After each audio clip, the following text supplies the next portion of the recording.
This audiobook will teach you how to reset your brain in a world of constant distraction. You'll learn why your focus is fading, how dopamine drives your habits, and what it takes to break free from overstimulation. More than just unplugging, this is a guide to rebuilding clarity, discipline, and the ability to do deep, meaningful work. Let's begin. Chapter 1: The Age of Overstimulation. You didn't wake up one day and decide to be distracted, but somehow, distraction became your default setting. It crept in quietly. At first it was harmless. A glance at your phone between tasks, a quick scroll during lunch, a late-night episode before bed. But over time, those tiny interruptions stitched themselves into your daily life like threads in a fabric. Now it's hard to tell where your attention went, and even harder to get it back. There was a time when waiting in line meant thinking, when car rides were silent, when boredom wasn't feared. It was fertile. That time feels distant now, because we live in the age of overstimulation. Every moment is filled. Every space is occupied. Your phone pings. Your inbox fills. Your eyes dart from screen to screen, task to task, feed to feed. We call it multitasking, but really, it's multi-fragmenting. What's broken isn't your discipline, it's your environment. You weren't built for this level of input. Your brain, ancient, wise, slow, wasn't designed to process 1,000 microstimuli a day. And yet, that's what it endures. Endless pings, bright colors, swiping, clicking, liking, each one a tiny jolt of dopamine, each one a whisper that says, "Stay, just one more." We tell ourselves we're still in control, but when's the last time you sat in complete silence willingly, without checking anything? When's the last time your thoughts weren't immediately interrupted by something digital, something demanding? This overstimulation is subtle, but it's powerful. It doesn't announce itself with alarms. It slides into the background like noise you forget to hear, and slowly, it rewires your brain. That's the part most people don't realize. Your brain is not a static thing. It adapts. It shapes itself around what you feed it, and what you've been feeding it is fragmentation. You begin to crave small doses of pleasure. You chase novelty, not depth. You scroll through life rather than sit with it. And slowly, you forget how to be still, how to truly focus. This isn't your fault. You are not broken.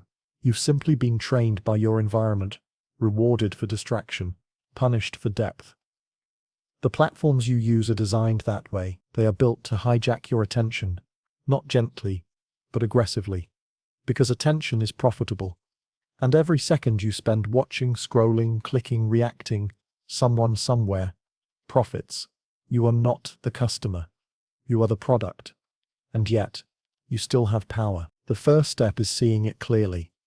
To admit, without shame, that you've been overstimulated. To understand that this isn't about laziness or lack of discipline. It's about chemistry, about dopamine. Dopamine is not evil. It's not bad. It's not something to eliminate. It's a natural, essential part of motivation, learning and reward. But when it's hijacked, when it's manipulated, it becomes a trap. Think of dopamine like a river.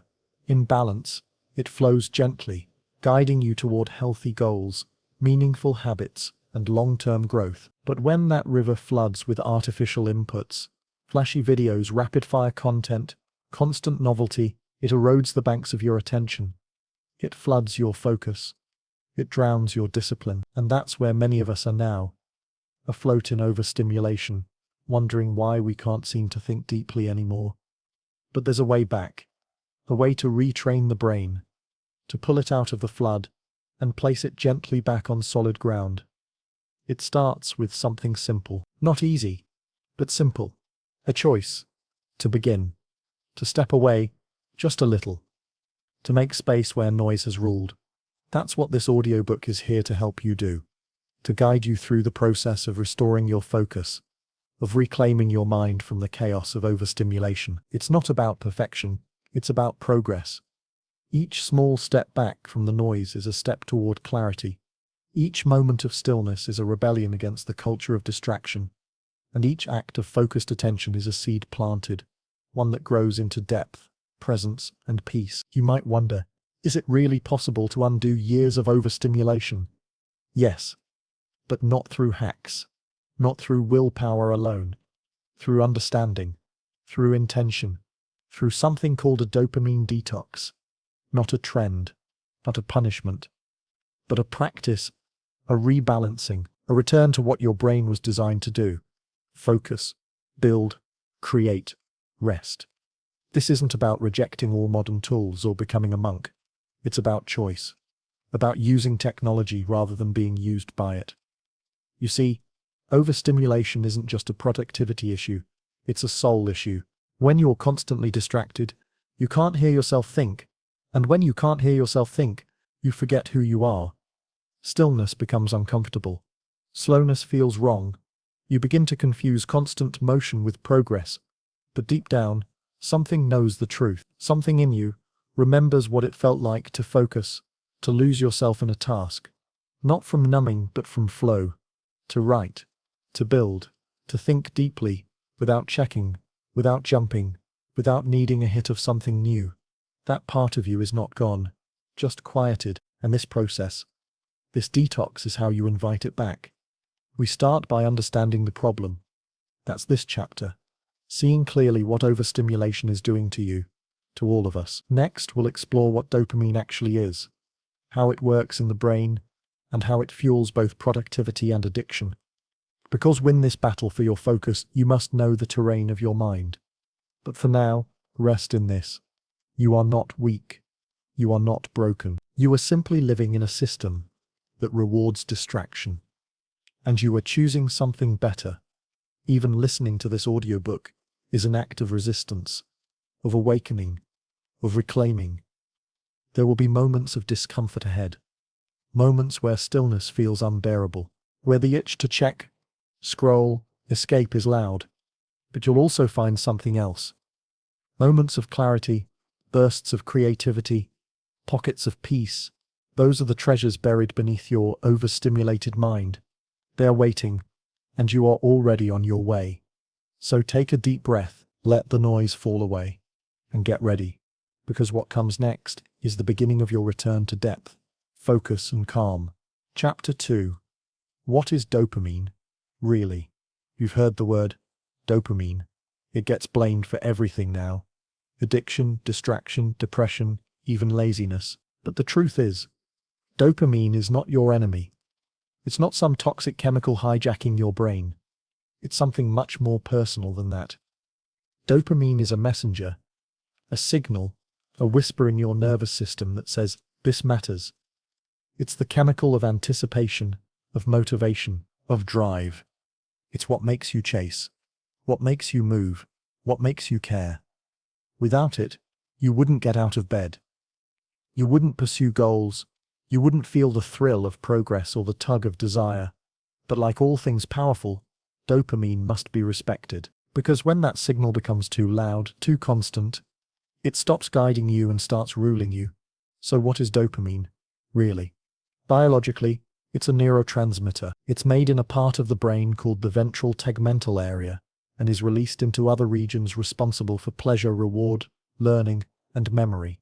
But more than that, it acts like a compass, pointing you toward the things your brain believes are important for survival or satisfaction. The tricky part, your brain doesn't always distinguish between what's truly rewarding and what's artificially stimulating. The same dopamine hit that once helped your ancestors chase food and fire, now fires off when you chase likes and loot boxes. Your brain still thinks that new notification is as vital as finding berries in the wild. That's not a flaw. That's evolution. But it becomes a problem when that primitive system is flooded with modern inputs. It was never designed to handle. The spike is the issue. The sharp surge from 0 to 100, again and again. Because dopamine doesn't just respond to reward. It responds to novelty. It's why scrolling through short videos feels more addictive than watching a film. Each new clip is a dopamine ping. New face, new voice, new sound, new payoff. It's a slot machine of the mind. But here's where it gets even more interesting and dangerous. Dopamine is not about having the thing. It's about wanting the thing.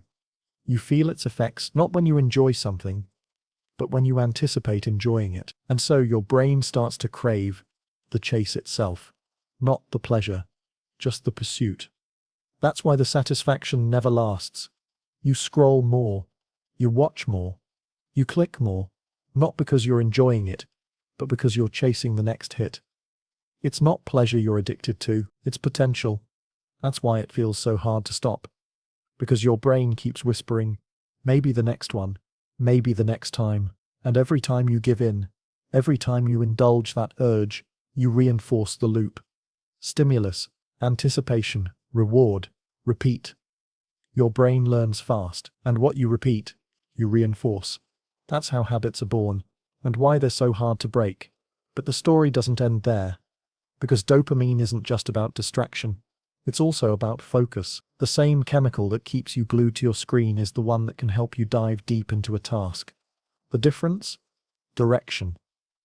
When you train your dopamine to respond to long-term goals rather than short-term hits, you unlock a different kind of motivation. A deeper one, one that doesn't spike and crash, but builds and strengthens. Think of it like fire. Uncontrolled, it burns down houses. But channeled? It lights the path. It cooks your food. It warms the cold. Dopamine, when misused, is chaos. But when trained, it becomes the fuel for discipline, flow, and sustained achievement. So how do we train it? It starts by understanding what you're rewarding. Each time you check your phone mid-task, you're teaching your brain that interruption is valuable. Each time you jump from tab to tab, you're telling your brain that shallow attention is productive. But when you sit with discomfort, when you resist the urge to escape boredom, something amazing happens. You begin to rewire. You start to decouple reward from stimulation. You begin to build the muscle of presence. And your dopamine starts responding to depth instead of novelty. This isn't instant, it won't happen in a day. But it begins with a choice. The decision to detox. Not from dopamine itself, but from the systems that exploit it. You see, a true dopamine detox isn't about deprivation, it's about recalibration. You're not trying to erase pleasure. You're trying to retrain it. To find joy in what matters. To fall in love again with effort, not ease. And that's where deep work enters the picture. When you practice focus, when you commit to a hard task, when you sit with stillness and push through discomfort, your dopamine doesn't vanish. It gets deeper, slower, stronger. It becomes the quiet drumbeat behind every step forward. This audiobook for success is not about hacking your brain. It's about healing it, about giving your attention back the value it deserves. Because your attention is valuable, not just to advertisers and algorithms, but to you. It's your life force. What you pay attention to grows, and what you neglect withers. So, if you want a different life, you don't have to move across the world or change your identity. You just have to shift your attention, redirect your dopamine, and start again. Remember, dopamine isn't the villain, it's the guide. And it follows your lead. Feed it with novelty, and it will chase noise. Feed it with purpose, and it will chase progress. It's not easy, but it's possible. And with every small step you take, your brain follows, quietly, powerfully, faithfully. Because at its core, your brain wants balance. It wants focus. It wants peace. You just have to show it the way. Chapter 3. Why you can't focus anymore. Let's be honest. Most people don't lose focus because they're lazy. They lose focus because they're overloaded. Your mind wasn't built to juggle 10 tabs. Reply to constant pings. Remember deadlines, scroll through news feeds, and still find space to think deeply. But that's exactly what we ask of it. Every day. You may not realize it, but every time you switch tasks, your brain pays a cost. Even when the shift seems tiny. Checking a text, glancing at an alert, toggling to a new tab. You're forcing your brain to reboot. It's called attention residue, the lingering friction that comes from bouncing between tasks. You carry pieces of the previous thing into the next, and over time, those fragments pile up, weighing you down with invisible noise. That's why it feels so hard to concentrate. Why you reread the same sentence 3 times, why a simple task feels overwhelming. It's not because you're incapable, it's because your cognitive bandwidth is full of unfinished switches. You weren't meant to multitask the way we do now. True multitasking, doing 2 cognitively demanding tasks at the same time, is a myth. What you're actually doing is rapid task switching, and it's draining your energy without producing depth. But there's more going on than just distraction. There's something deeper happening in the architecture of your mind. You see, every time you give in to a small urge, to check, to scroll, to jump, you reinforce a pattern, a neurological shortcut. You train your brain to expect stimulation fast, to equate effort with discomfort, and discomfort with escape. Eventually, your mind starts to resist focus, not because it can't handle it, but because it hasn't practiced it. The focus is a muscle, and like any muscle, it weakens when neglected.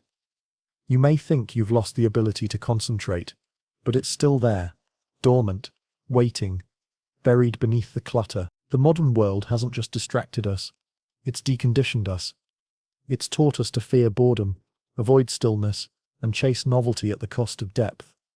It's why long-form anything feels exhausting, why reading a full article feels like a chore, why a blank page can feel like a mountain. But here's the truth.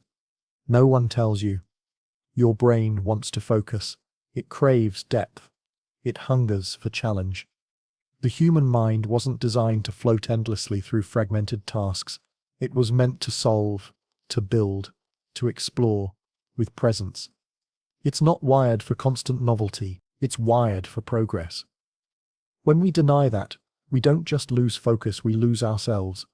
Have you noticed how fragmented attention affects your emotions? It's not just mental fatigue, it's emotional numbness. A kind of low-level fog that follows you throughout the day. You feel it when you can't finish a sentence without checking your phone. When you sit down to work and instantly feel restless. When even your rest isn't restful. Because you're never fully here. This is the hidden cost of distraction. Not just lost time, but lost present. Not just a fractured schedule, but a fractured self. But here's the good news. Just as your brain was trained to fragment, it can be trained to focus again. It starts with intention, not with forcing, but with noticing. Begin by observing when and why your mind wanders. Is it boredom? Fear of effort? Fear of failure? What are you trying to escape? Once you start asking those questions, the noise loses its power. Then come the small practices, the daily rituals that slowly, quietly rebuild your capacity. 1 task at a time. No phone on the desk. 5 minutes of uninterrupted work. 10 minutes of reading without skimming, a walk without headphones, breathing without doing. These aren't big leaps, they're subtle shifts. But each one sends a message. I can be present, I can be still, I can hold attention. And with repetition, that message becomes a pattern. And that pattern becomes a lifestyle. You don't have to go off-grid to reclaim your focus. You just have to build your attention span with as much care as you build your body or career. Focus isn't a talent. It's a craft, one that must be cultivated, protected, and valued. Because in this world, attention is under attack. Not just from social media or entertainment, but from every system built to monetize your mind. And yet, your attention is the most precious thing you own. It's how you build relationships, how you create meaning, how you shape your future. What you focus on becomes your life. So what if you could train your brain to focus again? Not in theory, in practice. What if instead of jumping between shallow hits, you could drop into deep, steady work, the kind that feels satisfying, challenging, and real? That's not just productivity, that's freedom. The ability to choose where your mind goes, that's power. The ability to stay with something hard, that's mastery. The world doesn't need more scattered minds. It needs people who can think, people who can stay, people who can go deep. And you, even in your distracted state, have that capacity within you. You're not broken, you're just out of practice. And with every small choice to resist the urge, to slow the scroll, to stay a little longer with the task at hand, you train that capacity back into life. So if you've wondered why you can't focus anymore, don't blame yourself. Blame the noise. Blame the systems designed to keep you distracted. But don't stop there. Reclaim what's yours. Rebuild, one moment at a time. And let this process, this detox, this unwinding, this awakening, lead you back to the clarity that's always been waiting underneath. To train your brain to focus is not just an act of self-improvement, it's an act of self-respect. Chapter 4. The dopamine-driven loop. There's a moment, quiet, almost invisible, when it happens. You finish a task. You feel the discomfort rise. You reach for something. Your fingers move before your mind does. Your phone lights up. You scroll. You tap. You check. It feels automatic. Because it is. That's the loop. The dopamine-driven loop is not a moment of weakness, it's a system, a closed circuit that rewards itself endlessly, regardless of outcome. A habit wired deep into the fabric of your nervous system, trained through thousands of repetitions. It always starts with a trigger, a lull in stimulation, a pang of boredom, an unresolved emotion. Even a pause in activity can be enough. Then comes the urge, the desire to check, to escape, to numb. You open the app. You refresh. You watch. You consume. A tiny hit of novelty. Your brain lights up. It rewards the behavior. You feel momentarily okay. Then the moment fades. The silence returns. And so does the loop. Trigger, action, reward. Again. And again. And again. This cycle isn't random. It's how habits form. And dopamine is the engine that keeps it running. Each time you complete the loop, even unconsciously, you strengthen the connection. Your brain takes notes. This felt good. Do it again. Not because it was meaningful, but because it was stimulating. Over time, the loop gets faster, tighter, more automatic. Eventually you're not reaching for your phone because you want something specific. You're reaching because your brain has been trained to expect a hit at the first sign of discomfort. You're not addicted to content, you're addicted to relief. But what you're relieving is often nothing more than silence. The absence of noise becomes unbearable. Stillness feels like something to be fixed. That's how the loop keeps you stuck. You never get to the other side of discomfort. You never give boredom a chance to evolve into curiosity. You never let the mind rest long enough to enter deep focus, or flow, or peace. You just loop. And here's the cost. When you live inside that loop, you begin to lose sight of real reward. Because real reward takes time. It requires patience, commitment, effort. It grows slowly and pays off deeply.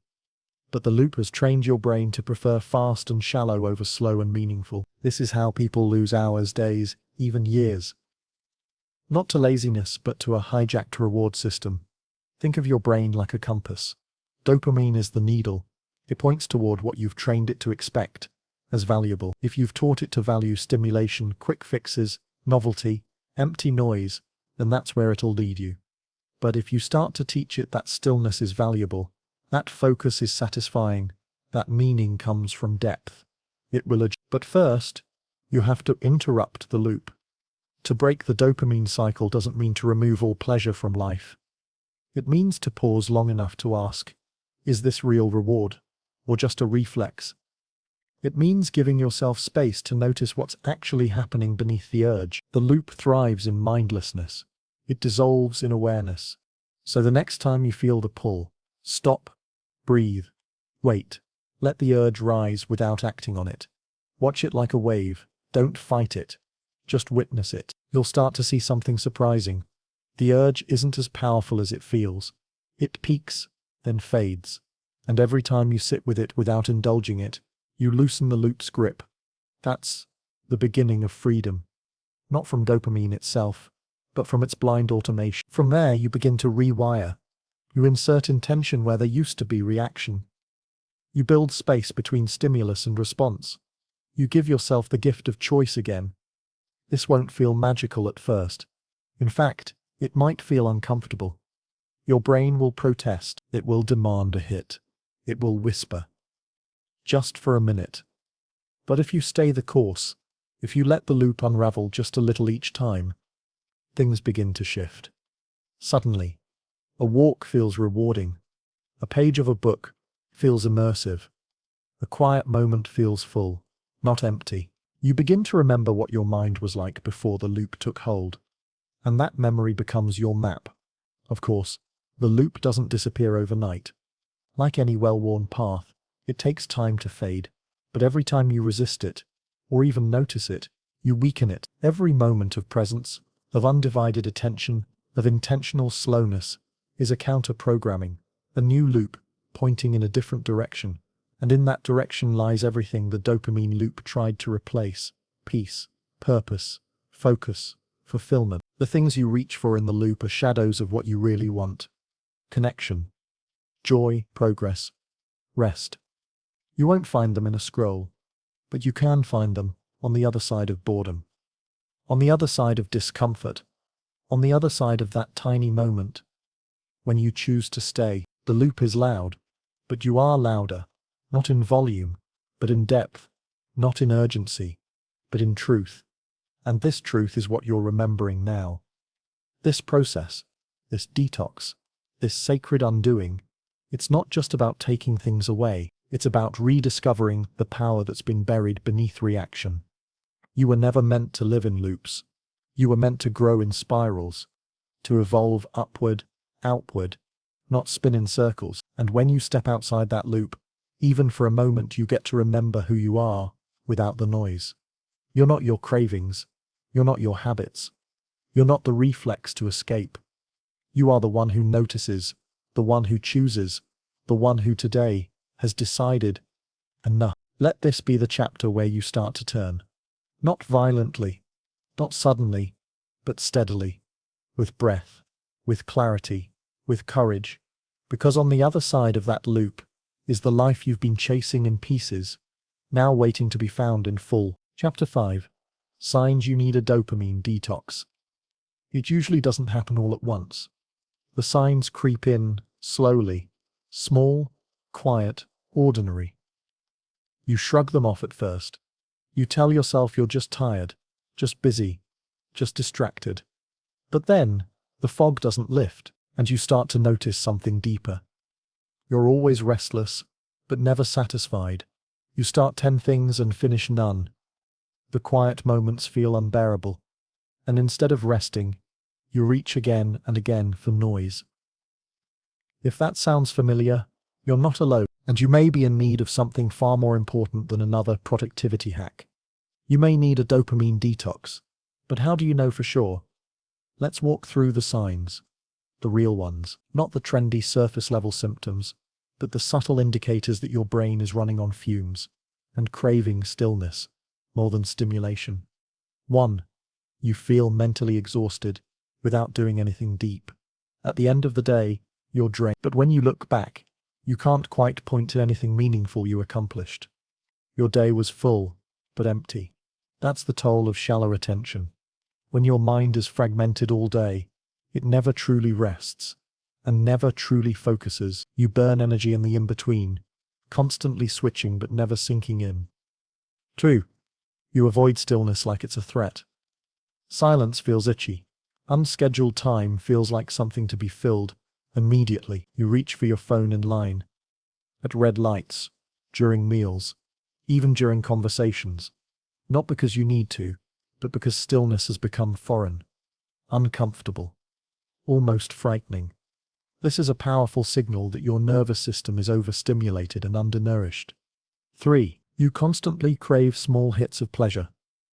One video turns into 10. A 5-minute break turns into an hour of scrolling. A snack turns into 3. You're not even enjoying most of it, but you keep going. Because your brain isn't chasing satisfaction. It's chasing novelty. This constant craving isn't a flaw in your character. It's the natural result of dopamine dysregulation. You've trained your brain to expect fast rewards, and now, it's forgotten how to wait. 4. You feel emotionally flat or numb. Oddly enough, overstimulation often leads not to heightened emotion, but to blunted emotion. Nothing excites you. Nothing moves you. Everything feels muted. This is the crash that follows the high. When your reward system is overwhelmed, your brain pulls back to protect itself. And in doing so, it dulls both the highs and the lows. You feel disconnected from joy, motivation, even purpose. 5. You can't sit with discomfort, even for a moment. As soon as something gets hard, writing, thinking, feeling, you escape. You switch tasks. You check something. You look for the exit. This reflex is one of the strongest signs that your brain is caught in a loop of avoidance. You're not avoiding the task. You're avoiding the emotional friction, and the more you escape discomfort, the less resilience you build, until even small things feel overwhelming. 6. You feel like you're always behind no matter what you do. You start the day with the best intentions, but by noon you're off track. And by evening, you're full of guilt. The to-do list never shrinks, even though you were busy all day. This is what happens when busyness replaces focus. You spin your wheels but never move forward, and slowly, you begin to believe you're the problem, not the system around you. Chapter 6. The myth of more. More isn't always better, but in this world, we're taught that it is. More apps, more content, more tabs open, more choices, more upgrades, more notifications. We chase more like it's salvation, as if the next troll, the next video, the next purchase will finally make us feel complete. But the truth is quieter and far more uncomfortable. More often makes us feel less present, less satisfied, less human. This is the myth of more, the lie that fulfillment lies in accumulation, that happiness is just one more thing away. It's a myth that sounds harmless, but it rewires everything. When your brain is taught to associate happiness with having or consuming more, it forgets how to feel joy in enough. Stillness starts to feel like starvation. Simplicity feels like deprivation. And just being feels like failure. This myth doesn't just live in our screens. It seeps into our thoughts, our relationships, our goals. We become collectors of input instead of creators of meaning. It's why we hoard digital clutter, why we binge information without applying it, why we feel busy but empty. Because deep down, we've mistaken stimulation for satisfaction, and stimulation, no matter how frequent, cannot nourish the soul. The myth of more is fueled by a culture of comparison, of highlight reels and constant updates. It whispers, everyone else is doing more, shouldn't you be? It's the voice that tells you rest is laziness, that silence is wasted time, that focus is optional. And so you stay on the treadmill, chasing the next thing, never asking if it's what you actually want. But what if the problem isn't that you don't have enough? What if the problem is that you've been trained to believe you're supposed to want more, even when your soul is crying out for less? What if the feeling of not enough is a symptom not of lack, but of overload? This is what dopamine addiction often looks like. Not wild excess, but quiet, constant craving. A low hum of dissatisfaction that never resolves, no matter how much you consume. You're always reaching, never arriving. But it's not your fault. You've been conditioned to chase more because it benefits the systems around you. More clicks, more attention, more data, more profit. Your distraction is their currency, and more is the hook. But once you see the pattern, you can begin to break it. The antidote to more isn't nothing, it's enough. Enough screen time, enough input, enough goals for the day, enough scrolling, chasing, reacting. Not because you've given up, but because you've finally looked around and realized you were never empty. You were just overfed. Real peace doesn't come from what you add. It comes from what you allow yourself to stop needing. So how do you begin? Start by noticing where more shows up in your day. Not just on your phone, but in your expectations. Do you feel guilty when you take a break? Do you measure your worth by your output? Do you feel behind, even when you've been busy all day? These are symptoms of the myth. Then ask yourself, what would enough look like today? Enough time offline, enough deep focus, enough attention to one task, not 5. Enough space to breathe without background noise. It won't feel natural at first. Enough will feel boring. It may even feel wrong, because your brain has been trained for constant input. But slowly, with repetition, that noise quiets. And beneath it, you'll find something better.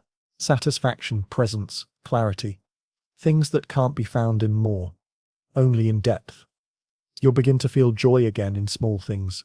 A walk, a page, a single undivided conversation. You'll stop measuring your Rewire by how many things you touched, and start measuring it by how deeply you experienced even one. And that is where life begins to shift. You don't need to renounce the world. You don't need to uninstall everything or live in silence. You just need to choose, moment by moment, not to believe the myth, not to chase more as the answer to every feeling, because sometimes what your brain is truly craving is less. Less noise, less comparison, less stimulation. And in that less, you will find more of what you were actually looking for all along. Peace, presence, power, and the ability to live fully, not by speeding up, but by slowing down. Chapter 7. How Deep Work Transforms Your Life. There's a kind of work that leaves you feeling alive, not just accomplished, but centered, not just productive, but peaceful. It's the kind of work that draws your full attention, pulls you into the present, and silences the noise without force. This isn't hustle. It isn't multitasking. It's not chasing deadlines with 3 tabs open and 2 thoughts at once. This is deep work, and it changes everything. Deep work isn't just about effort, it's about immersion. When you're fully engaged with one task, undistracted and undivided, something unlocks. You enter a state where time bends, where ideas flow, where energy doesn't drain, it builds. It's not just a myth from the productivity gurus, it's a biological and psychological truth. Your brain thrives when it's given a single point of focus, but here's the problem. Most people never reach this state, not because they're incapable, but because they're never undistracted long enough to get there. Distraction steals deep work before it begins. It pulls you out just as you're about to drop in. It whispers urgency, tempts with novelty, interrupts with noise. That's why deep work requires space, not just on your calendar, but in your mind.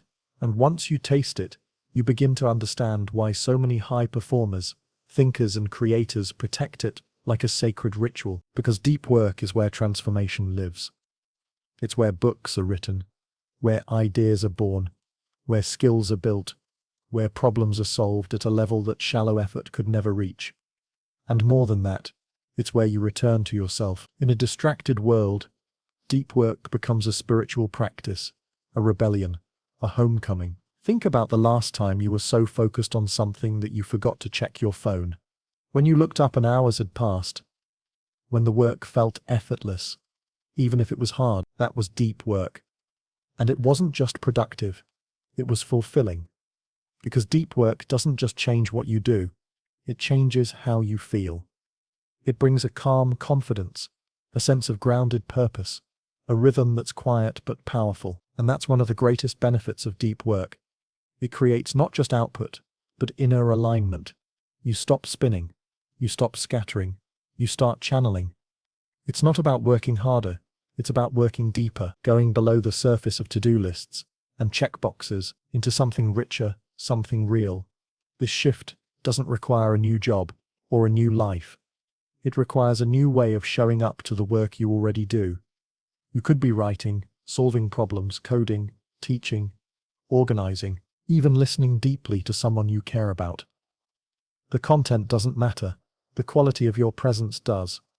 And that presence, that full engagement is what deep work restores. But here's the challenge. Deep work doesn't come easily anymore. Not in this age, because everything around you is built for shallow consumption. Quick replies, instant messaging, flashy content, short attention. We're encouraged to skim, skip, scan, but rarely to sit and stay. So if you want to experience the full power of deep work, you'll need to fight for it. That starts with intentional boundaries. Turn off the noise, create a space, physical and digital, where your focus can breathe. Schedule undisturbed time like it's sacred, because it is. Then, begin. Start with just 1 hour, one project, one session where your only goal is to stay, to resist the urge to flee the moment. At first, it'll feel strange, maybe even frustrating. Your brain will twitch. It'll beg for distraction, but if you stay, something begins to open. You'll notice you're settling, breathing deeper, thinking clearer. And the work, the real work, will start to reveal itself. You'll go beyond surface fixes. You'll see problems differently. Solutions will rise up that you never could have forced. This is the flow state, and it's not a myth, it's a result. A reward for resisting the shallow. The more you practice deep work, the faster you drop in, and the easier it becomes to stay. Eventually, deep work doesn't feel like discipline. It feels like home, a place where your best self meets your best ideas. And over time, that deep rhythm begins to shape your entire life. You stop needing constant stimulation. You feel less scattered. You recover a sense of wholeness. You stop chasing productivity and start embodying purpose. And in that space, what once felt impossible becomes inevitable, because deep work isn't just about getting more done. It's about becoming someone capable of building thoughts, habits, careers, impact, peace. So if you've been stuck in loops of shallow effort, exhausted by fragmentation, and hungry for something real, let this be your return, not to intensity, not to burnout, but to depth. Because in the stillness, in the silence, in the focus now, everything you've been searching for is already waiting. Chapter 8. Short-term pain. Long-term clarity. Clarity doesn't always feel good at first. Sometimes it stings. It arrives not as a flash of inspiration, but as a quiet, sobering realization. I've been running, and I don't even know from what. That's what happens when you begin to step back from the noise. The silence reveals more than comfort. It reveals discomfort. It reveals the tension you've been numbing, the fatigue you've been masking, the thoughts you've been too busy to hear. This is the part no one talks about when it comes to dopamine detox. The beginning isn't peaceful, it's painful, because for the first time in a long time, there's nowhere to hide. Without the usual escapes, the endless scroll, the background noise, the constant stimulation, you're left with what's actually there. And often it's discomfort, boredom, restlessness, irritation, even sadness. These are not signs that something is wrong. They are signs that something real is surfacing. You've spent so long reacting, jumping from one dopamine hit to the next, that your nervous system forgot how to sit with anything, even with yourself. So when you remove the crutches, your mind wobbles. And that wobble is the beginning of real strength. This is short-term pain. And it's sacred. It means your mind is detoxing. It means your emotions are recalibrating. It means your attention is coming home. The discomfort you feel is not failure. It's feedback. It's your brain saying, I don't know how to be still, but I'm ready to learn. And that's when the transformation begins. Because the longer you sit with that discomfort, the more it begins to soften. You realize it's not endless. It doesn't own you. It's just a wave. And waves pass. And on the other side of that wave is clarity. Suddenly, things feel quieter, but not empty. Your thoughts have room to unfold. Your breath deepens. You start hearing your own voice again. Beneath all the noise you've been drowning in, you remember what matters. What doesn't. What you actually want. Not what you've been conditioned to chase. And this clarity, it's powerful. It sharpens your decisions. It strengthens your focus. It softens your reactivity. You no longer need to fill every moment. You begin to trust stillness. You stop grasping and start listening. That's when the long-term shift begins. Because when you stop feeding the loop of easy pleasure, your brain adapts. It starts to value effort again. It stops resisting depth. Neuroplasticity is real, and it's on your side. You can rewire your brain for focus, for calm, for sustained attention, not through force, but through practice. Every time you resist the pull of distraction, you strengthen a new pathway. Every time you stay with discomfort instead of escaping it, you build endurance. You're not just breaking habits, you're building a new foundation. This is why clarity matters, not because it feels good, but because it shows you what's possible. You begin to notice how different you feel after 30 minutes of real focus compared to 2 hours of mindless scrolling. You realize that one deep conversation nourishes more than a dozen empty interactions, that a single creative hour, uninterrupted, is more satisfying than an entire day of busyness. And that shift changes your life. You stop measuring your day by how much you did. You start measuring it by how present you were in what you did.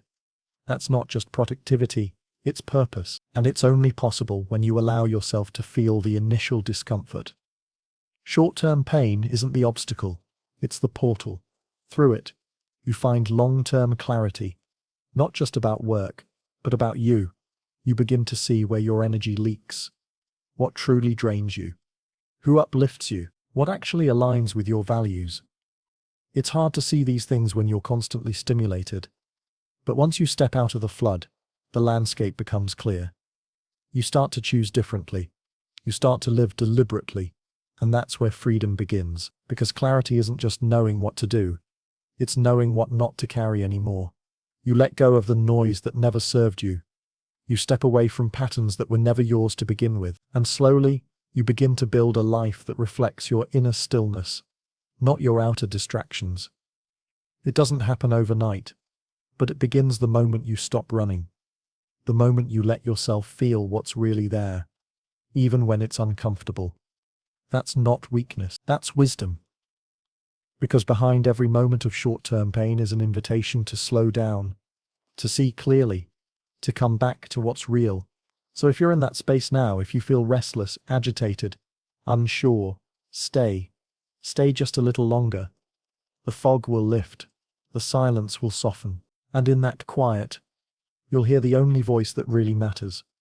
Yours. Chapter 9. Preparing for your detox journey. Before you begin the detox itself, something deeper must happen. A shift in posture.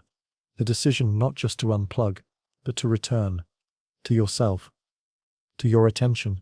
To the kind of life that doesn't need noise to feel full. Dopamine detox isn't just a task to check off. It's a journey. One that takes preparation, not perfection. Because what you're doing here isn't just removing distractions. You're resetting your entire relationship with stimulation, and that requires intention. It begins with asking a simple question. Why am I doing this? Not what others say you should want, not what's trending, but what your spirit is truly craving. Maybe it's peace. Maybe it's presence. Maybe it's the ability to sit with your thoughts without running. Your answer is your compass. You'll need it in the moments when the noise feels tempting again. Then comes the inventory. An honest look at what's been flooding your attention. What are your default distractions? Where does your time actually go when you're tired, bored, anxious? What apps? What habits? What reactions? Not to shame yourself, but to see clearly. Because what you name, you can change. And what you avoid, controls you. List the behaviors you want to step away from. Be specific. Scrolling for hours. Checking your phone the moment you wake up. Constant background noise. Switching tabs every few minutes. Watching content without remembering it. Each one is a thread in the web that keeps you stuck in shallow focus. Once you've named them, prepare your space. The environment you're in will either support your detox or sabotage it. So clear the visual clutter. Silence the unnecessary notifications. Organize your workspace. Place reminders, subtle or strong, that this is your time to return. You don't need to escape the world, but you do need to create a small sanctuary within it, a space where your attention can breathe. Then prepare the people around you. If you live with others, let them know you're entering a focused season. Set boundaries gently but clearly. This isn't just for you, it's for the quality of your presence in the long term. Now, decide your duration. It doesn't have to be forever. In fact, it shouldn't be. Detox is a reset, not a retreat. Start small. One day, one weekend, even one evening, where you remove the primary sources of stimulation you've identified. What matters most is not the length, but the depth of your intention. And finally, prepare for discomfort. Yes, it will come. Your brain will protest. Urges will rise. You'll feel the pull to check, to escape, to fill the quiet. That's normal. But now, you'll be ready for it, because you'll recognize it not as weakness, but as withdrawal, the symptoms of overstimulation leaving your system. When it hits, pause, breathe, feel the pull without obeying it. You're not fighting your urges, you're watching them and choosing differently. You're rewiring in real time. Have a plan for what you'll do instead. When the urge to scroll arises, maybe you'll go for a walk. When boredom creeps in, you might journal, or breathe, or stretch. When restlessness hits, maybe you just sit with it and let it pass. You're not just removing distractions, you're replacing them with something richer. Stillness. Depth. Intention. You might feel strange at first, even hollow. That's okay. It means the noise is fading. And when the noise fades, what remains is truth. You'll begin to notice small things. The shape of your breath, the sound of your environment, the pacing of your thoughts, and in that noticing, you'll begin to reclaim something precious. Your attention, your energy, your direction. That's when the real detox begins. Not just from screens or content, but from the compulsion to always be stimulated. This process is not about control. It's about awareness, the ability to choose where your mind goes, rather than be dragged by habit. And once you've experienced that kind of freedom even for a moment, you'll understand why this matters so much. Because when your mind is quiet, your life begins to speak again. You'll find yourself drawn to books, to quiet walks, to uninterrupted conversations, to work that challenges you, to rest that actually restores you. You'll stop searching for the next hit and start settling into the moment you're in. And over time, you'll discover what you were really looking for all along: mental clarity and focus. Not just as a productivity tool, but as a way of being. So take your time preparing. Build this as a ritual, not a reaction. Something sacred, something simple, something honest. Because this isn't just about resetting your brain. It's about reclaiming your life. Chapter 10. The 24-hour reset. You can do a lot in a day. More than you think. Not just in terms of productivity, but in terms of healing. Because sometimes, it doesn't take weeks or months to begin rewiring your mind. Sometimes all it takes is one day of stepping away, of not reacting, of not chasing every flicker of stimulation the world offers you. That's what the 24-hour reset is for. Not to fix everything, but to interrupt the pattern. To give your brain a chance to breathe. To remember what stillness feels like. This is your invitation to a new kind of day. Not filled, but cleared. Not frantic, but focused. Not noisy, but nourishing. A full dopamine reset day. And here's what makes it so powerful. It's short enough to feel manageable, but long enough to shift your baseline, to begin restoring your natural sensitivity to focus, presence, and peace. So how do you begin? Step 1. Define your boundaries. Decide, clearly and kindly, what you will abstain from. This usually includes Pagan Lither, no social media day, no streaming platforms, no video games, no aimless internet browsing, no junk food or compulsive snacking, no multitasking for stimulation's sake. But it's not just about what you remove, it's about why. You're not punishing yourself, you're making space. And space is what your brain needs most. Step 2. Prepare your environment. Clear your digital and physical space. Turn off notifications. Move tempting apps to a folder or delete them for the day. Set up the room you'll spend most of your time in with intention. Maybe it's a book nearby, a notebook, comfortable lighting, a quiet corner. This isn't about deprivation. It's about designing your surroundings to support a deeper kind of day. Step 3. Set the tone early. How you begin this day matters. Start with something quiet. Stretch, breathe, pray. Write a thought in your journal. Watch the sun move across the floor. Resist the urge to fill it. Let the morning be what it is. Slow, quiet, unfiltered. If your mind screams, "This is boring," smile. That's a good sign. It means you're detoxing. Step 4. Anchor the day in simplicity.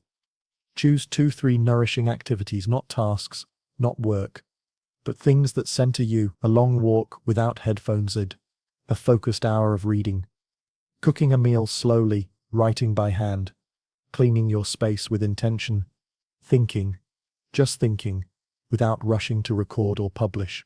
Let your day revolve around stillness, not stimulation. Let silence fill the gaps that content used to occupy. Step 5. Expect discomfort and stay.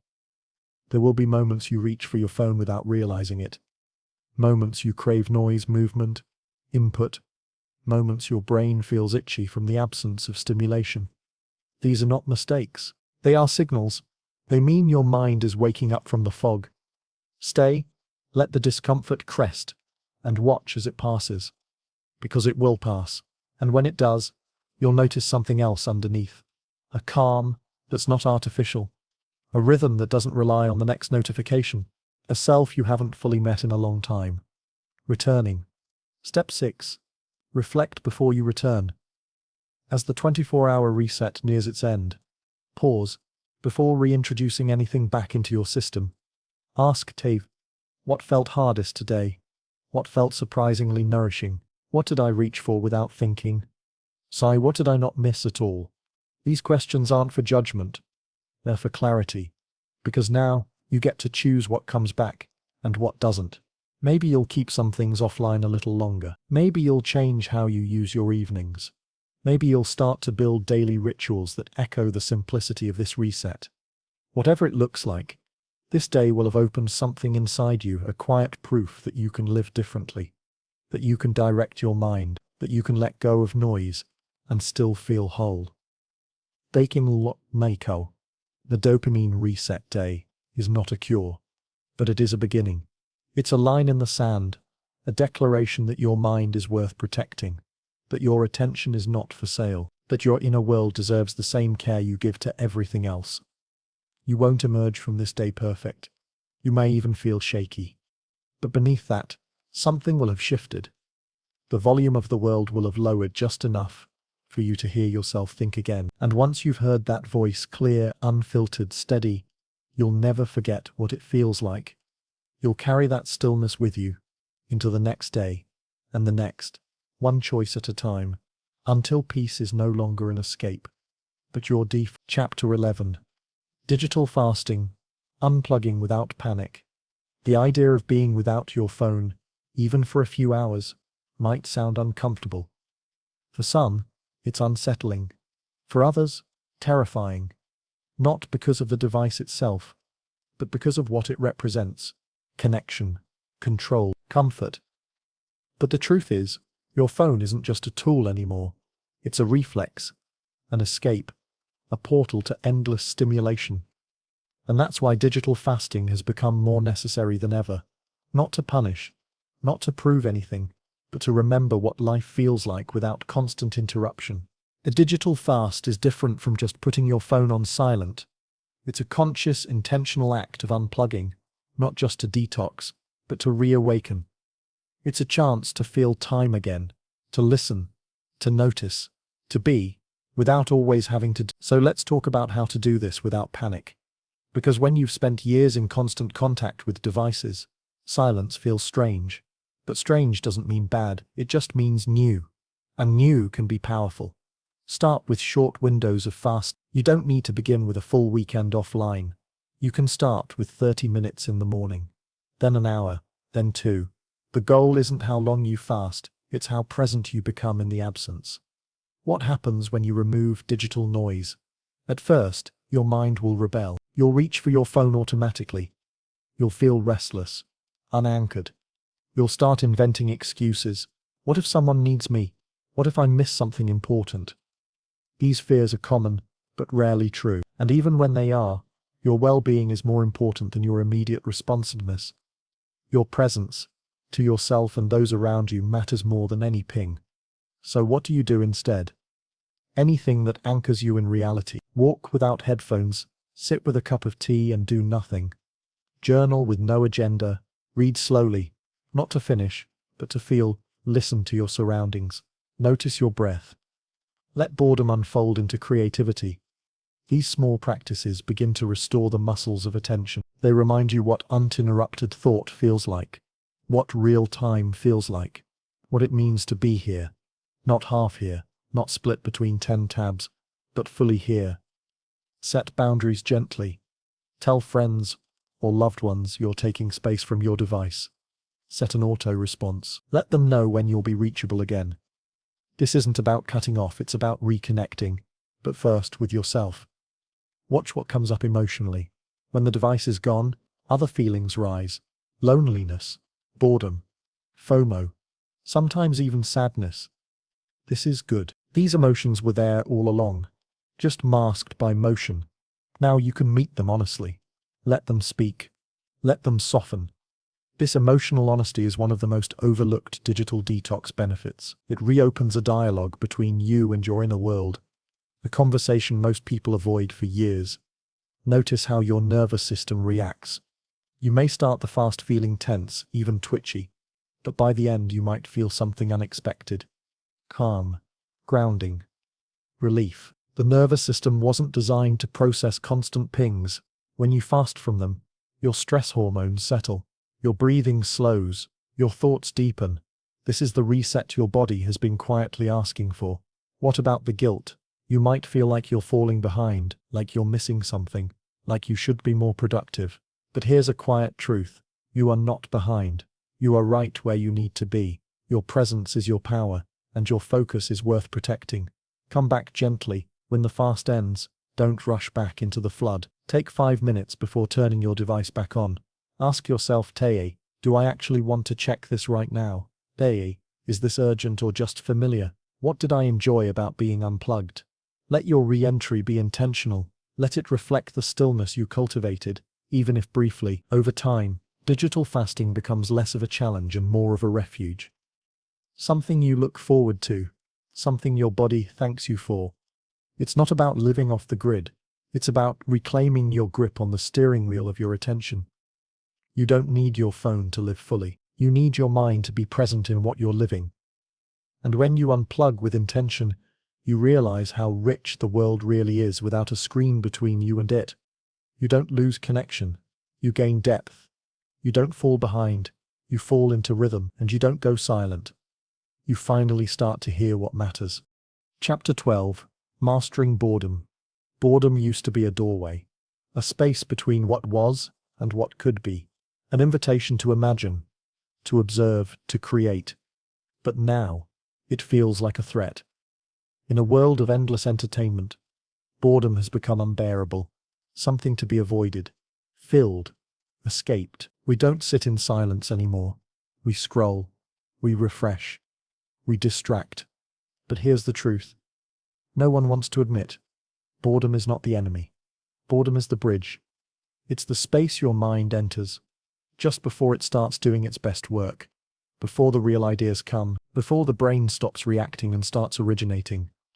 And if you want to detox from dopamine-driven loops, if you want to train your brain for focus, flow, and depth, you must learn how to be bored without running. Mastering boredom is one of the most underrated superpowers in the modern world, because the ability to sit with nothing is the ability to let everything emerge. So let's reframe it. Boredom is not emptiness, it's unprocessed potential. That restless feeling. It's the mind looking for stimulation, not because it needs it, but because it's forgotten what to do without it. At first, the silence will feel loud. Your thoughts will race. You'll feel agitated, aimless. But if you stay, if you don't reach for the usual fix, something will start to change. Your nervous system will begin to settle. Your inner voice will start speaking again. Your mind will begin to notice things it usually misses. The shape of light on the wall, the cadence of your breath, the distant hum of the world around you. And eventually from that noticing, something stirs. An idea, a memory, a question, a spark. This is your creativity rebooting, your clarity coming back online. But to get there, you must pass through boredom. That's why boredom isn't something to conquer. It's something to trust. It's a signpost. It means you're close to depth. But most people turn back too soon. They feel the restlessness and interpret it as failure. So they check their phone, open a tab, fill the space. But if they had waited just a few more minutes, if they had breathed through the awkward silence, they would have entered something sacred. Presence. So how do you practice mastering boredom? Start small. Schedule silence. Yes, put it on the calendar. 10 minutes. No input. No screens. No talking. Just you and whatever shows up. You might journal. You might stare out the window. You might just breathe. It doesn't matter. What matters is that you don't run. Then stretch the silence. 15 minutes, 20, an hour. Not all at once, but gradually, with care. You're building endurance. You're expanding your capacity to be present, without entertainment. And as you do, you'll start to feel the shift. You won't dread empty time. You'll look forward to it. You won't fear boredom. You'll see it as a sign that your mind is clearing. You'll stop needing constant novelty, because you'll realize the richest experiences come from within. This isn't just about detoxing. It's about remembering that your mind is a vast, creative, capable space. If only you give it room to stretch. There is no productivity hack that compares to what happens when your brain is allowed to get truly bored. Because in that space, you begin to crave boredom. Not for the discomfort, but for what comes after it. That's the moment your mind turns inward. That's the moment the noise drops away. That's the moment you go from consuming to creating. If you've been asking how to overcome boredom, maybe that's the wrong question. Maybe the better question is, what could happen if I stop trying to overcome it, and instead let it shape me? Let it stretch me. Let it remind me that life is not something to fill, but something to feel. And when you finally master boredom, you'll see it clearly for what it truly is. Not the absence of stimulation, but the beginning of peace. Chapter 13. Replacing stimulation with meaning.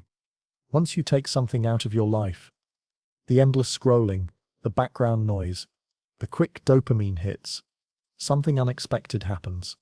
A void opens, and that void matters, because your brain doesn't like empty space. It seeks activity, pattern, purpose. If you don't give it something nourishing to fill that space, it will go back to what's familiar, even if it's harmful. That's why detox alone isn't enough. You can unplug for a day, a week, even a month. But if you don't replace what you've removed, the old habits return, often stronger. Stimulation must be replaced with meaning. Mindless input must be exchanged for mindful engagement. And fast rewards must give way to slow fulfillment. It's not just about saying no to distractions. It's about saying yes to something deeper. So ask yourself, what are you craving beneath the craving? When you reach for your phone out of habit, what are you actually needing? Connection? Comfort? Escape? Understanding this is everything. Because you can't replace what you don't recognize. Let's say you usually scroll when you're lonely. A healthier replacement might be writing a letter, making a call, or even sitting with the feeling and naming it. If your habit is checking your phone out of boredom, you might go for a walk instead, not to distract, but to listen. This is where transformation begins, not in discipline, but in direction. You're not trying to live without stimulation. You're trying to reconnect to what stimulates you in a way that nourishes instead of drains. Start by making a list of things that fill you, not just things that are good for you, but things that make you feel human, present, real. Maybe it's journaling, painting, baking, gardening, playing an instrument, reading without skimming, organizing a space, cooking a new meal, walking in silence, prayer or meditation time, meaningful conversations. The list doesn't have to be perfect, it just has to be true. These are the anchors you'll reach for when the urge returns, because the urge will return, but now, you won't just resist it, you'll redirect it. That's the power of replacement. And here's the beautiful thing. Over time, these new practices don't just fill the void, they become your preference, your new baseline. You no longer crave what you used to crave. You crave peace instead. You crave flow, depth, purpose. You begin to replace bad habits with good ones, not through force but through alignment, because the new ones actually feel better. You'll find yourself sitting with a book instead of flicking through apps. You'll look forward to your evening walk instead of feeling anxious without a screen. You'll choose silence, not as sacrifice, but as sanctuary. And the more you do it, the easier it becomes. Why? Because every time you choose meaning over mindless stimulation, your brain rewires itself to prefer depth over distraction. Dopamine starts to fire in new directions, slower, steadier, stronger. You stop chasing the next hit and start building something lasting. This is what people don't understand about detox. It's not about restriction, it's about restoration. Restoring your capacity to feel joy and simplicity, to stay with one task, to let your mind stretch instead of scatter. And from this place, your life begins to change. You stop measuring time by how much you consumed. You measure it by how much you created. in thought, in connection, in presence. You no longer feel pulled by endless wants. You feel rooted in meaningful choices, and you don't need external stimulation to feel alive, because you found something better. Attention with purpose, work with depth, silence that sings. That's the world you're building now. One choice at a time, one replacement at a time, until the life you once escaped from becomes the life you're finally awake in. Chapter 13. Replacing stimulation with meaning. There's a moment right after the noise fades, when you're left staring at the empty space it used to fill. The phone is put down, the tabs are closed, the background music is off. The constant stream of updates, distractions, and inputs has gone quiet. And in that sudden stillness, you feel something unexpected, an ache, almost like hunger. It's not physical, but it's real. It's the uncomfortable awareness of the void left behind. And this is where many people panic. This is where the old habits return. Not because they're irresistible, but because they're familiar. That hunger you feel isn't just for stimulation. It's for something meaningful to take its place. You can't just strip your life of noise and expect peace to rush in and fill the silence. It doesn't work that way. If you remove something powerful, especially something addictive, you must replace it with something equally powerful, but rooted in presence, not escape. That's the difference between a temporary detox and a lasting transformation. The human brain is not designed to sit in empty space indefinitely. It seeks patterns, purpose, rhythm. And when you take away the flood of instant dopamine, when you finally stop chasing those quick, shallow hits, it will immediately begin looking for something else to orient itself around. The question becomes, what will you give it? At the core of this chapter is one truth. If you want to break free from compulsive stimulation, you have to replace bad habits with good ones. Not just distract yourself with something else, but deeply substitute the empty with the meaningful. Because the real reason you kept reaching for your phone, for the television, for the sugar, for the background noise, it was never just boredom. It was a deeper need, trying to be met in a surface-level way. When you scrolled endlessly at night, what were you looking for? Was it comfort? A way to feel less alone? A way to wind down, to forget the day? When you opened a new tab while working, was it distraction, or was it relief from the pressure to perform? The fear of failure, the weight of expectation. Every habit that numbs is a signpost pointing to a need. And every time we rush to soothe the symptom, we delay addressing the root. This is why replacement is not about willpower. It's about insight. You're not just trying to be stronger than your urges, you're trying to understand them. You're trying to offer your brain something better, something it can hold on to, something that doesn't just stimulate, but nourishes. And it begins slowly, gently, almost awkwardly. At first, the replacements won't feel like enough. You'll put your phone down and try to read a book, and your brain will scream that it's boring. You'll go for a walk in silence and feel twitchy, restless, half present. You'll sit down to write something or build something, and your mind will feel like it's trying to swim through molasses. That's not failure. That's withdrawal. When you've trained your brain to respond to hyperstimulation, ordinary experiences feel flat at first. But the extraordinary thing is, your brain doesn't need the old habits.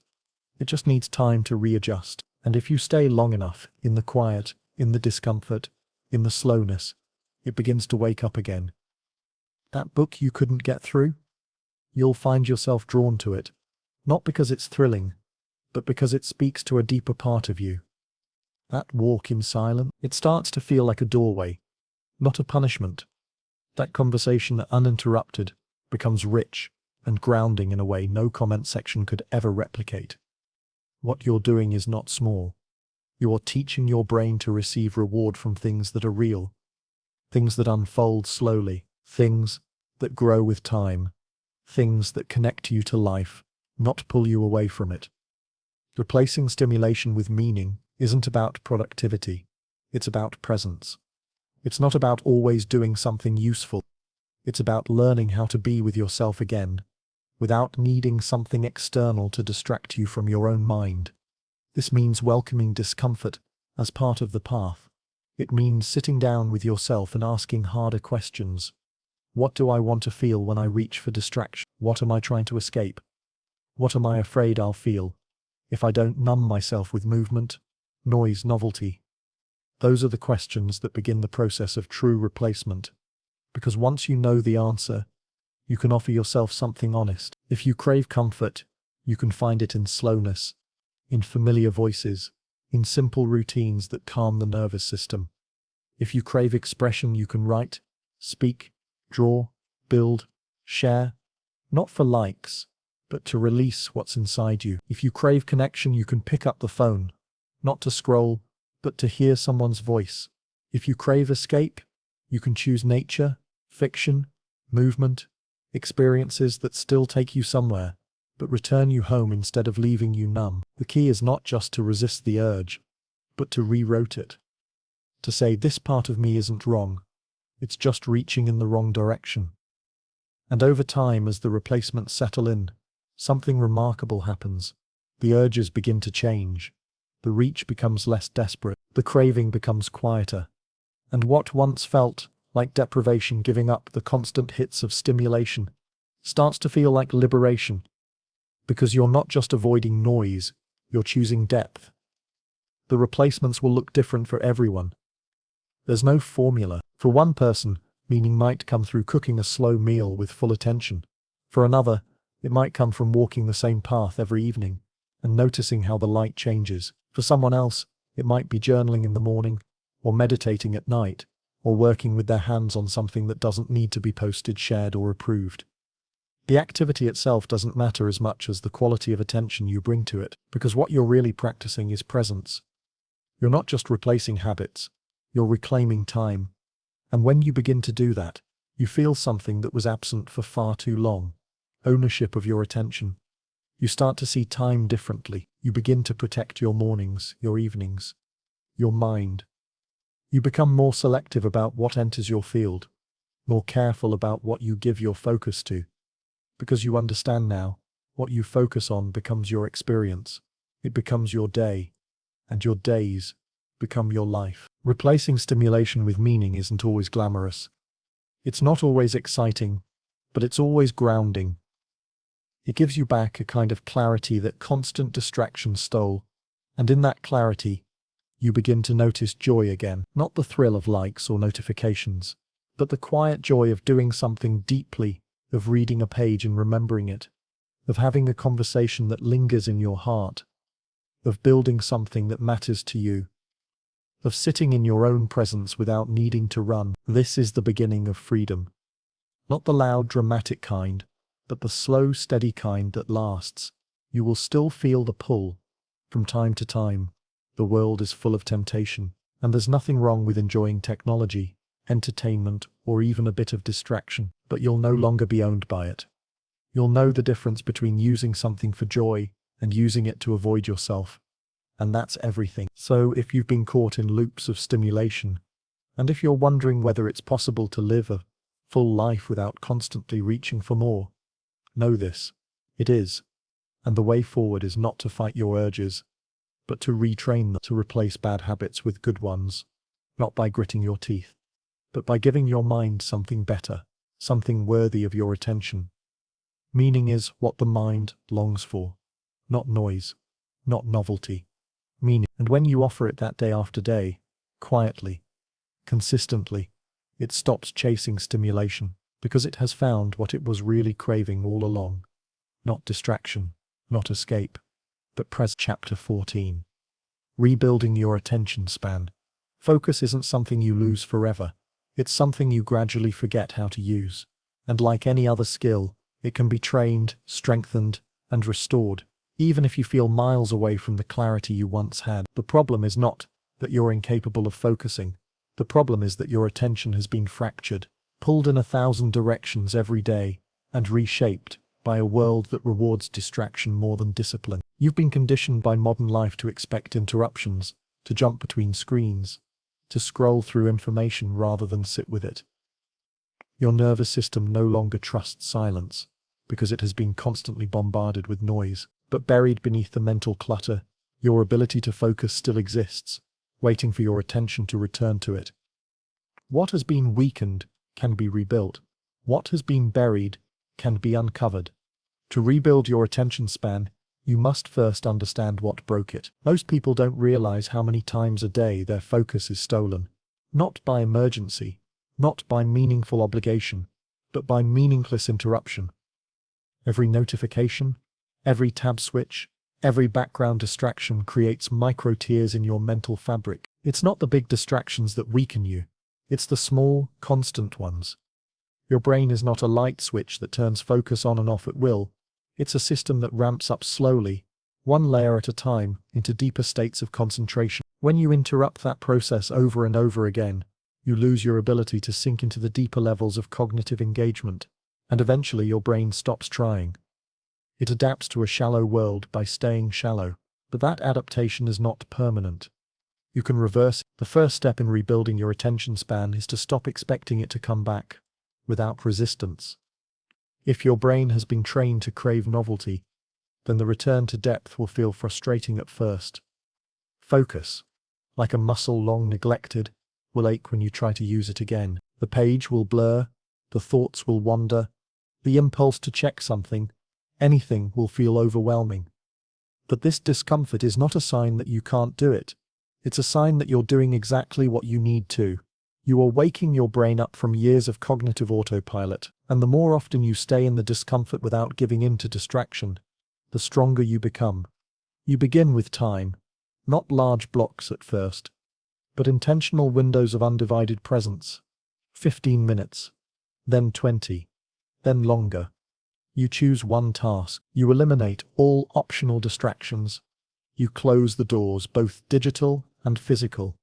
You allow your mind to struggle and stretch and fight the urge to escape. And eventually, something shifts. You stop hearing the background noise. You stop reaching for your phone. You forget to check. You forget to compare. You begin to drop in. This is the first layer of depth. What was once unreachable begins to return. It's tempting to expect perfection, to sit down with high hopes, and give up the moment it feels hard. But rebuilding attention is not about performance. It's about presence. Your goal is not to be flawless. Your goal is to stay through the fog, stay through the itch, stay through the desire to jump. If you stay long enough, clarity begins to rise. The thoughts become clearer, the mental noise fades, the task becomes engaging, not because it is entertaining, but because your presence has infused it with weight. Your ability to focus is not about force, it's about habit. Every time you return to the task after being pulled away, you are strengthening a neural pathway. Every time you ignore the urge to switch tabs or check messages, you are teaching your brain that depth is safe again. And the more you teach it, the more naturally it returns. This is how you recondition your mind, not by wishing, but by walking, slowly, consistently, repetitively. There is a kind of peace that comes with single tasking. It doesn't arrive right away, but when it does, it surprises you. You look up after an hour of deep focus and realize you haven't thought about anything else. You feel grounded, clear, capable. You remember what it feels like to complete something without fragmentation. This feeling is what makes the work worthwhile. It is not just productivity, it is integrity. You are not scattering yourself across 100 surfaces. You are here. You are whole. And that wholeness is something your spirit has longed for. It's easy to believe that you need more tools, more systems, more tricks to regain your focus. But often, what you need is less. Less noise, less multitasking, less permission to be interrupted. You don't need a better app. You need better boundaries. You don't need a louder reminder. You need a quieter mind. And the quiet comes not from waiting for the world to change, but from choosing moment by moment to change your relationship to the world. You learn to be unreachable for a while, to create sacred blocks of time where nothing can touch you. To let the world spin without you, while you pour your whole being into something that matters, and in doing so, you stop reacting, you start initiating, you stop chasing stimulation, you start shaping your experience. This is how deep focus is rebuilt, on the back of choice. And when you stumble as you will, you begin again, not with guilt, but with grace. Every time you return, The distance gets shorter. The resistance gets lighter. The signal grows stronger. You begin to feel your power returning. Not the frantic energy of multitasking, but the quiet strength of being undistracted. To rebuild your attention span is to take your mind back from the systems that fractured it. It is to choose depth in a culture of noise. It is to protect your thoughts from being sliced into fragments, and instead allow them to unfold completely. It is to stop living on the surface and start sinking into what's real. This takes time. It takes discomfort, but it also gives you something nothing else can. The ability to follow a thought to its end. The ability to solve problems with clarity. The ability to experience presence, not as a discipline, but as a gift. It gives you the ability to be fully in one place, with one task, one moment, one purpose. And from that place, the world looks different. You stop feeling behind. You stop feeling pulled. You stop feeling like a scattered version of yourself. You begin to feel integrated, strong, aware, alive. You realize that your ability to focus is not just about success. It's about dignity. It's about reclaiming your own mind. So if you feel like your attention span is gone, if you feel like your thoughts are fragmented beyond repair, let this be the beginning of your return. Let this be the season where you stop running. Stop multitasking. Stop distracting yourself from what matters. Let this be the time where you begin again. Quietly, gently, truthfully. Because your mind still remembers. And it is ready, right now, to rebuild. Chapter 15. Rethinking rewards. The mind remembers what it is rewarded for. Each time you reach for your phone and feel the small, fleeting high of something new, an alert, a laugh, a momentary distraction, your brain takes note. It learns that novelty equals pleasure, that interruption equals interest, that the shallow, fast experience gives a more reliable hit of feeling than the slow, meaningful one. And over time, your nervous system is reshaped. You begin to move not toward what matters, but toward what stimulates. This is the quiet damage of misaligned rewards. You may not even realize it at first. You think you're choosing freely, but you are being nudged, shaped, trained. Your willpower weakens, not because you're flawed, but because your system is built to chase easy dopamine. The modern world has hijacked your motivational center, rewarding you endlessly for the things that feel good in the moment, but leave you drained after. And what doesn't get rewarded? Long attention, stillness, deep work, patience, effort. Those things begin to feel foreign. They feel like resistance. But the truth is, they are where fulfillment begins. To change your life, you must change what you reward. And to do that, you must first slow down long enough to notice what your current rewards even are. Ask yourself, what do I reach for when I'm tired? What do I crave when I'm anxious? What makes me feel good instantly, but worse over time? Where does my time go when I'm not watching?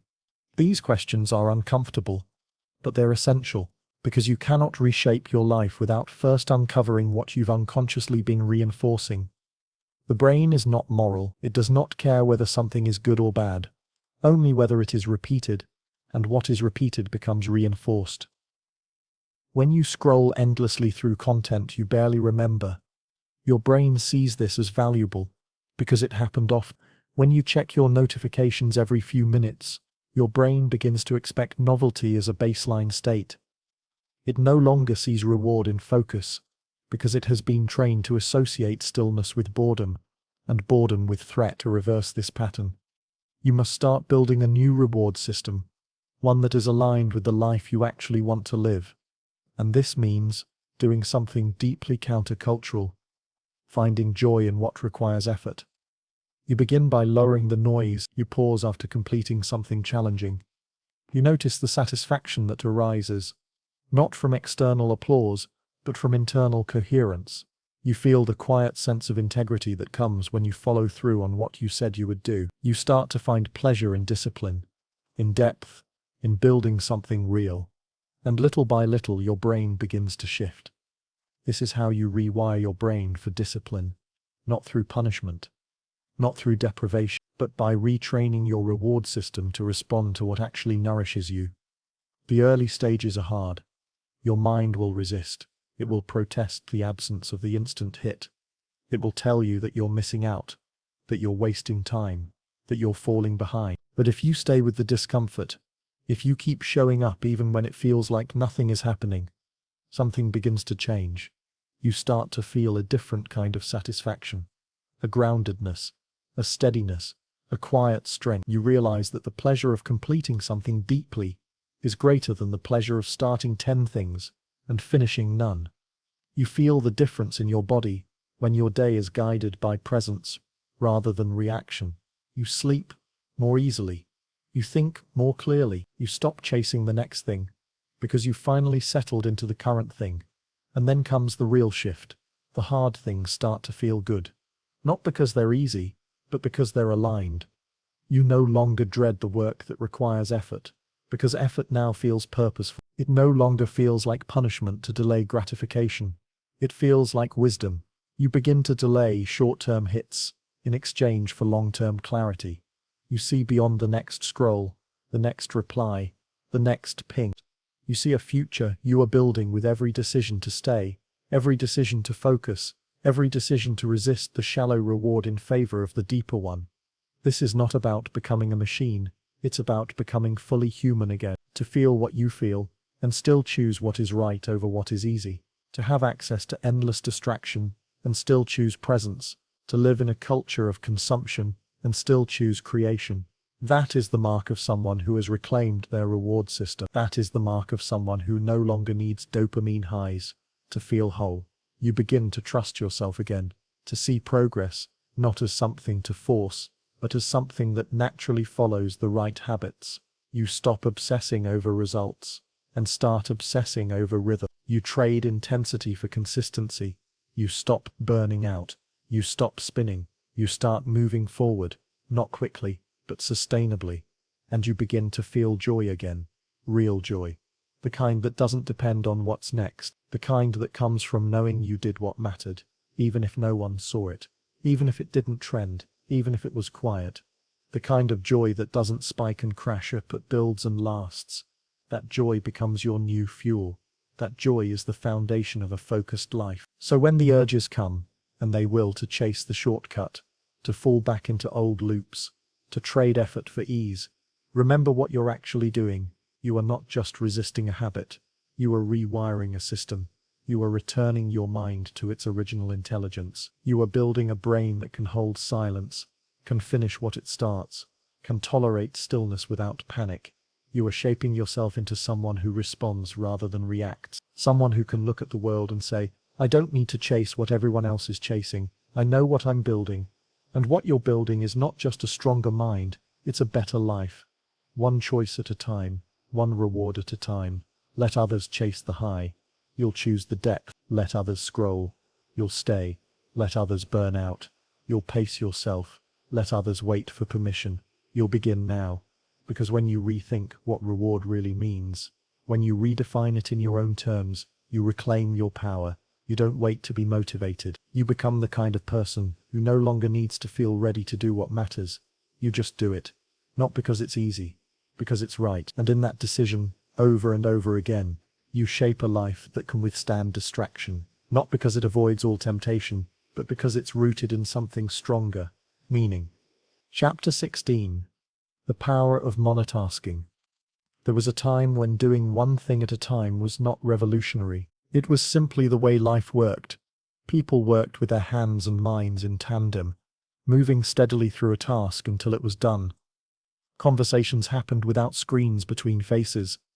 Books were read without the need for background music. Meals were cooked and eaten with attention, not while replying to emails or watching a dozen videos in a feed. The mind stayed with what the hands were doing. Focus was not something you had to fight for.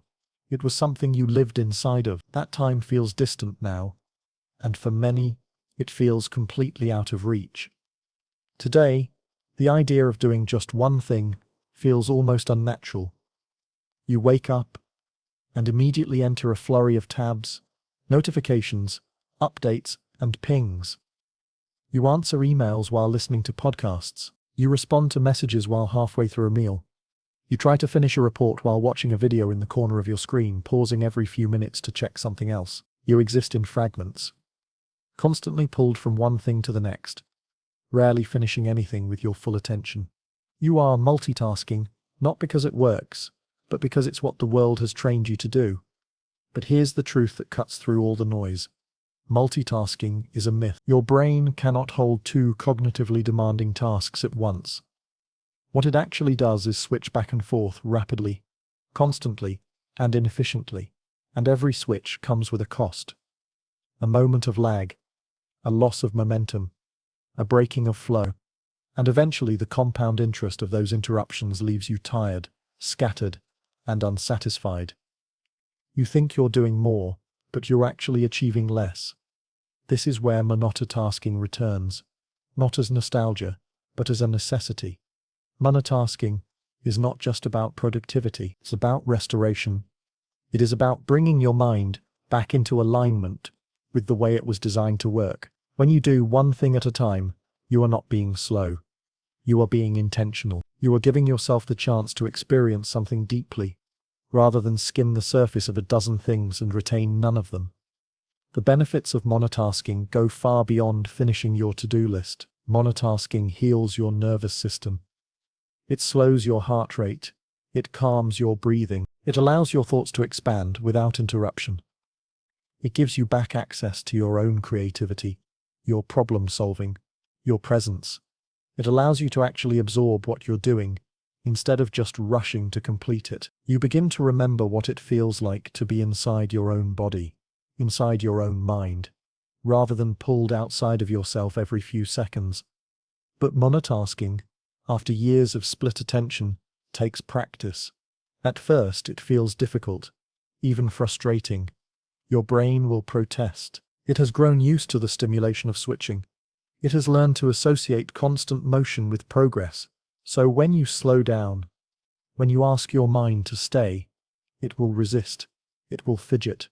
It will search for the escape hatch. This resistance is not a sign that something's wrong. It is a sign that something is working. Because when you sit with one task, uninterrupted, you begin to retrain your brain. You remind it that focus is not dangerous, that slowness is not failure, that presence is not punishment. And eventually, your mind begins to respond. It settles. It deepens. It stretches. It finds joy in the very act of attention. Monotasking is not limited to work. It touches everything. When you speak to someone and give them your full attention, they feel seen in a way that fragmented communication never allows. When you eat without watching or serious or rechecking anything, the food tastes richer, and your body responds with better digestion. When you walk without headphones, the world becomes alive again. The sounds, the colors, the movement of your own feet on the ground, everything becomes more vivid. Not because the world has changed, but because your presence has returned. When you start living this way, even in small doses, you begin to realize how much you've been missing. Not because you didn't care, but because you were never fully there. The habit of split attention robs you not only of focus, but of memory. You don't remember what you watched last night. You don't remember the words in the email you just sent. You don't remember the last conversation you had while scrolling, because you were never fully inside those moments. You were only half present, and half presence creates forgettable experiences. But when you do just one thing, even for 5 minutes, and do it completely, it leaves a mark. You remember it. You feel it. It becomes part of you. You begin to trust your attention again. You begin to choose depth over speed, quality over quantity, and life, rather than becoming smaller, becomes larger, richer, more satisfying. Monotasking also creates mental spaciousness. When you do one thing at a time, your mind is not spending half its energy managing transitions, juggling tabs, or preparing for the next thing. It can relax. It can think. It can connect dots and make meaning. Your cognition becomes more fluid, more creative, more expansive. You stop trying to survive the day, and you start engaging with it. This doesn't mean every moment needs to be solemn or slow. Monotasking is not about seriousness. It's about sincerity. It means that whatever you're doing, you're in it. Fully. Whether that's writing, cooking, laughing, thinking, creating, or resting. You are no longer scattering your mind like crumbs across 100 unfinished thoughts. You are gathering yourself into one place. And in that place, you are whole. You might be wondering how to begin, especially in a world that demands you juggle multiple roles and responsibilities. Start small. Choose one part of your day to practice doing just one thing. It could be your morning routine, your writing session, your walk, your conversation. Commit to being fully there. Notice the urges to check, to distract, to jump. Watch them rise. Let them pass. Return.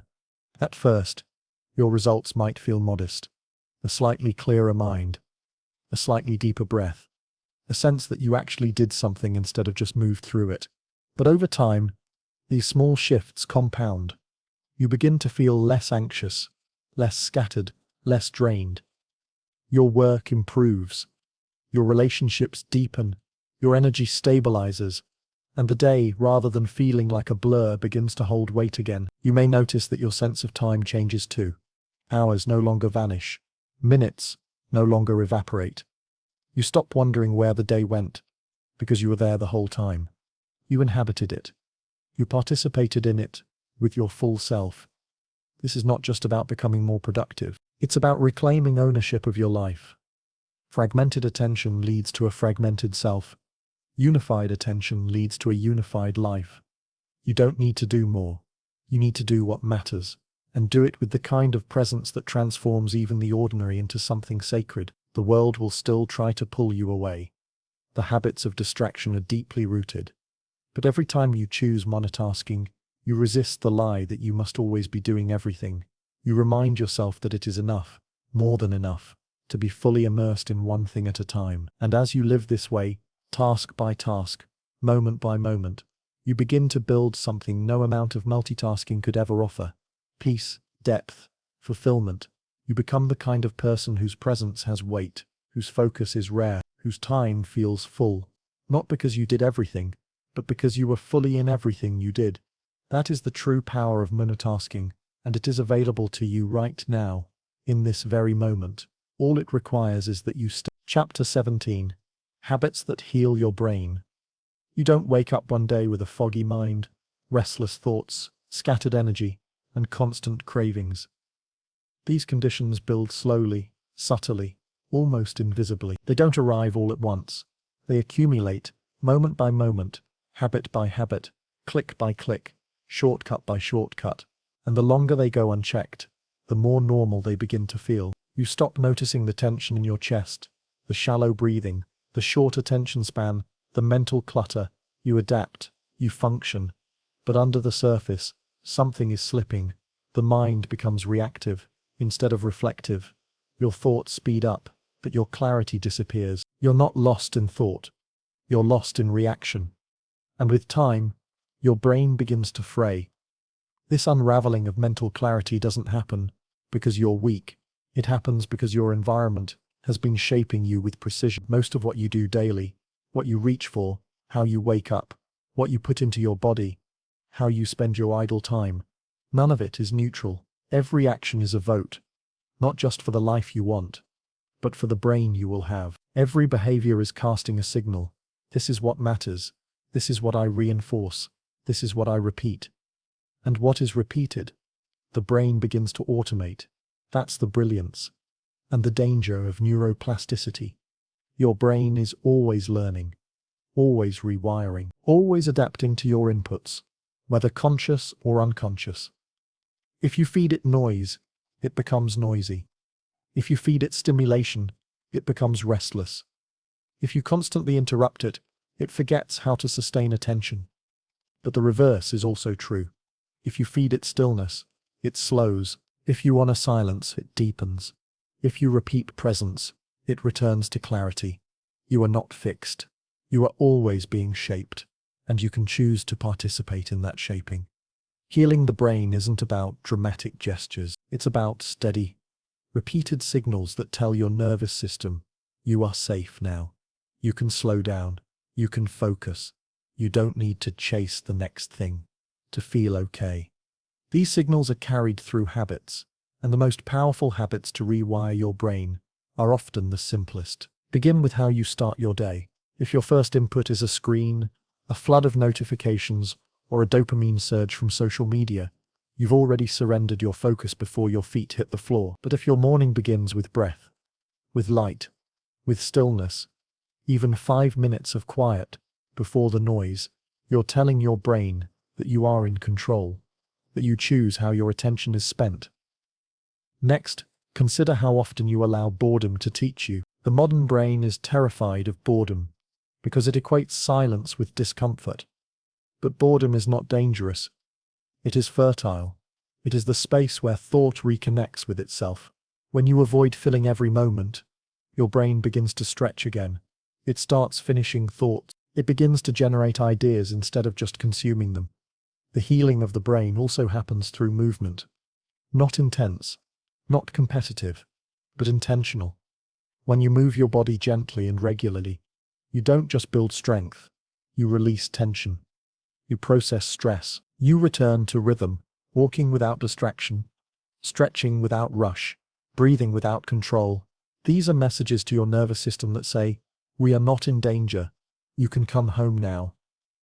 And then there is the way you speak to yourself. Every thought is either medicine or poison.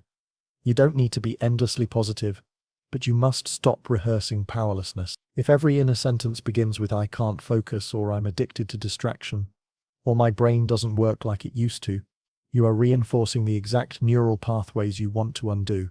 Speak with intention. Remind yourself that you are in training, that your attention is returning, that your focus, though fragile, is rebuilding. These words are not empty. They are instructions to your brain, and your brain listens. Then there is rest. Real rest. Not collapse. Not zoning out. Not sedation. But true, nourishing disengagement from doing. The brain does not heal through consumption. It heals through recovery, through the absence of demand, through quiet nights, through screen-free evenings, through sleep that is protected, like sacred ground. A tired brain is not a broken brain. It is a neglected one. Letting it rest is not a luxury. It is your most powerful form of repair. You also must protect your inputs.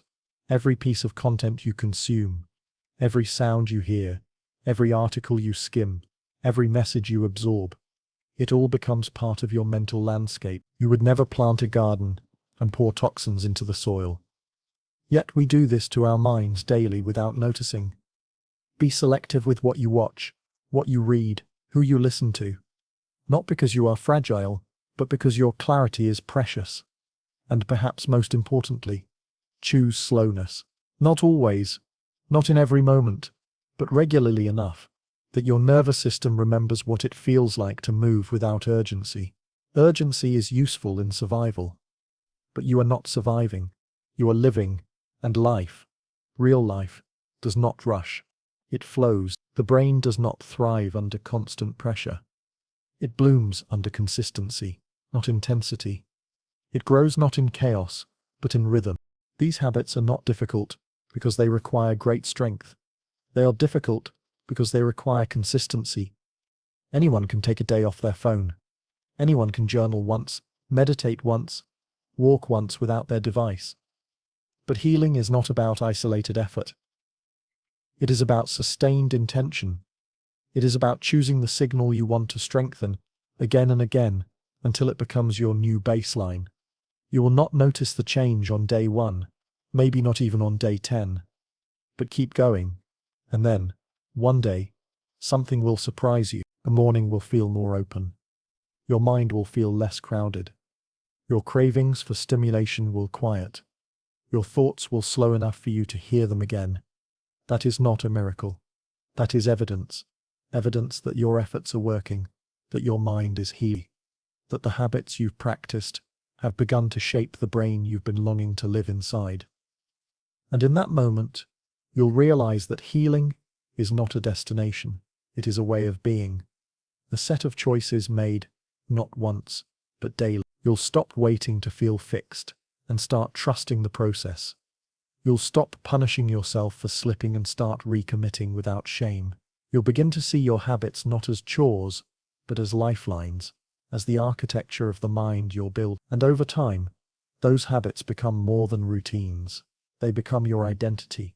You become the kind of person who protects your attention, who knows how to rest without distraction, who creates instead of consumes, who honors boredom, welcomes slowness, practices presence. You become someone whose mind is no longer at war with itself, someone who can sit in stillness and call it home.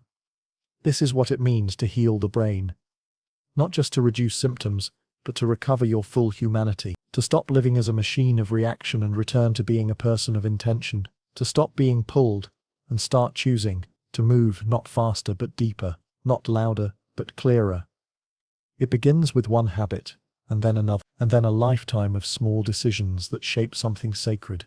Your inner world. That world is worth healing, that mind is worth restoring, and you are more than capable of doing the work. One gentle, deliberate, beautiful habit at a time. Chapter 18: Sleep, Dopamine, and Mental Clarity. There is a limit to how much your brain can compensate. It may be flexible, adaptive and responsive, but it is not invincible. And when you continually deprive it of rest, when you push it past its natural rhythms, when you try to live your days without truly honoring your nights, something begins to erode. It might not show up all at once, but gradually, your thoughts feel foggier, your patience thin, your ability to focus weakens, your cravings intensify, and no matter how many strategies you try to apply, none of them work the way they're supposed to. You feel like you're failing, but the truth is much simpler. Your brain is exhausted, and it is asking you, sometimes desperately, for sleep. Sleep is not a passive state. It is not a shutdown. It is not wasted time. Sleep is the most active form of recovery your brain has access to. While your body lies still, your brain is hard at work repairing, resetting, organizing, and pruning. It clears out metabolic waste, it consolidates memories, it rebalances neurotransmitters, it restores the delicate chemical landscape that makes clear thought, emotional regulation, and sustained focus possible. Without this repair cycle, you're not just tired, you're impaired. In a culture obsessed with productivity, sleep is often sacrificed first. Late nights blur into early mornings. Rest is postponed in the name of deadlines. Screens stay lit long past sunset, and all of it seems justifiable, until the bill comes due, until you find yourself rereading the same sentence 3 times, until you forget why you walked into the room, until small problems feel overwhelming, until you begin to realize that the enemy of your productivity isn't your schedule, it's your fatigue. When your sleep is shallow, fragmented, or insufficient, your dopamine system begins to misfire.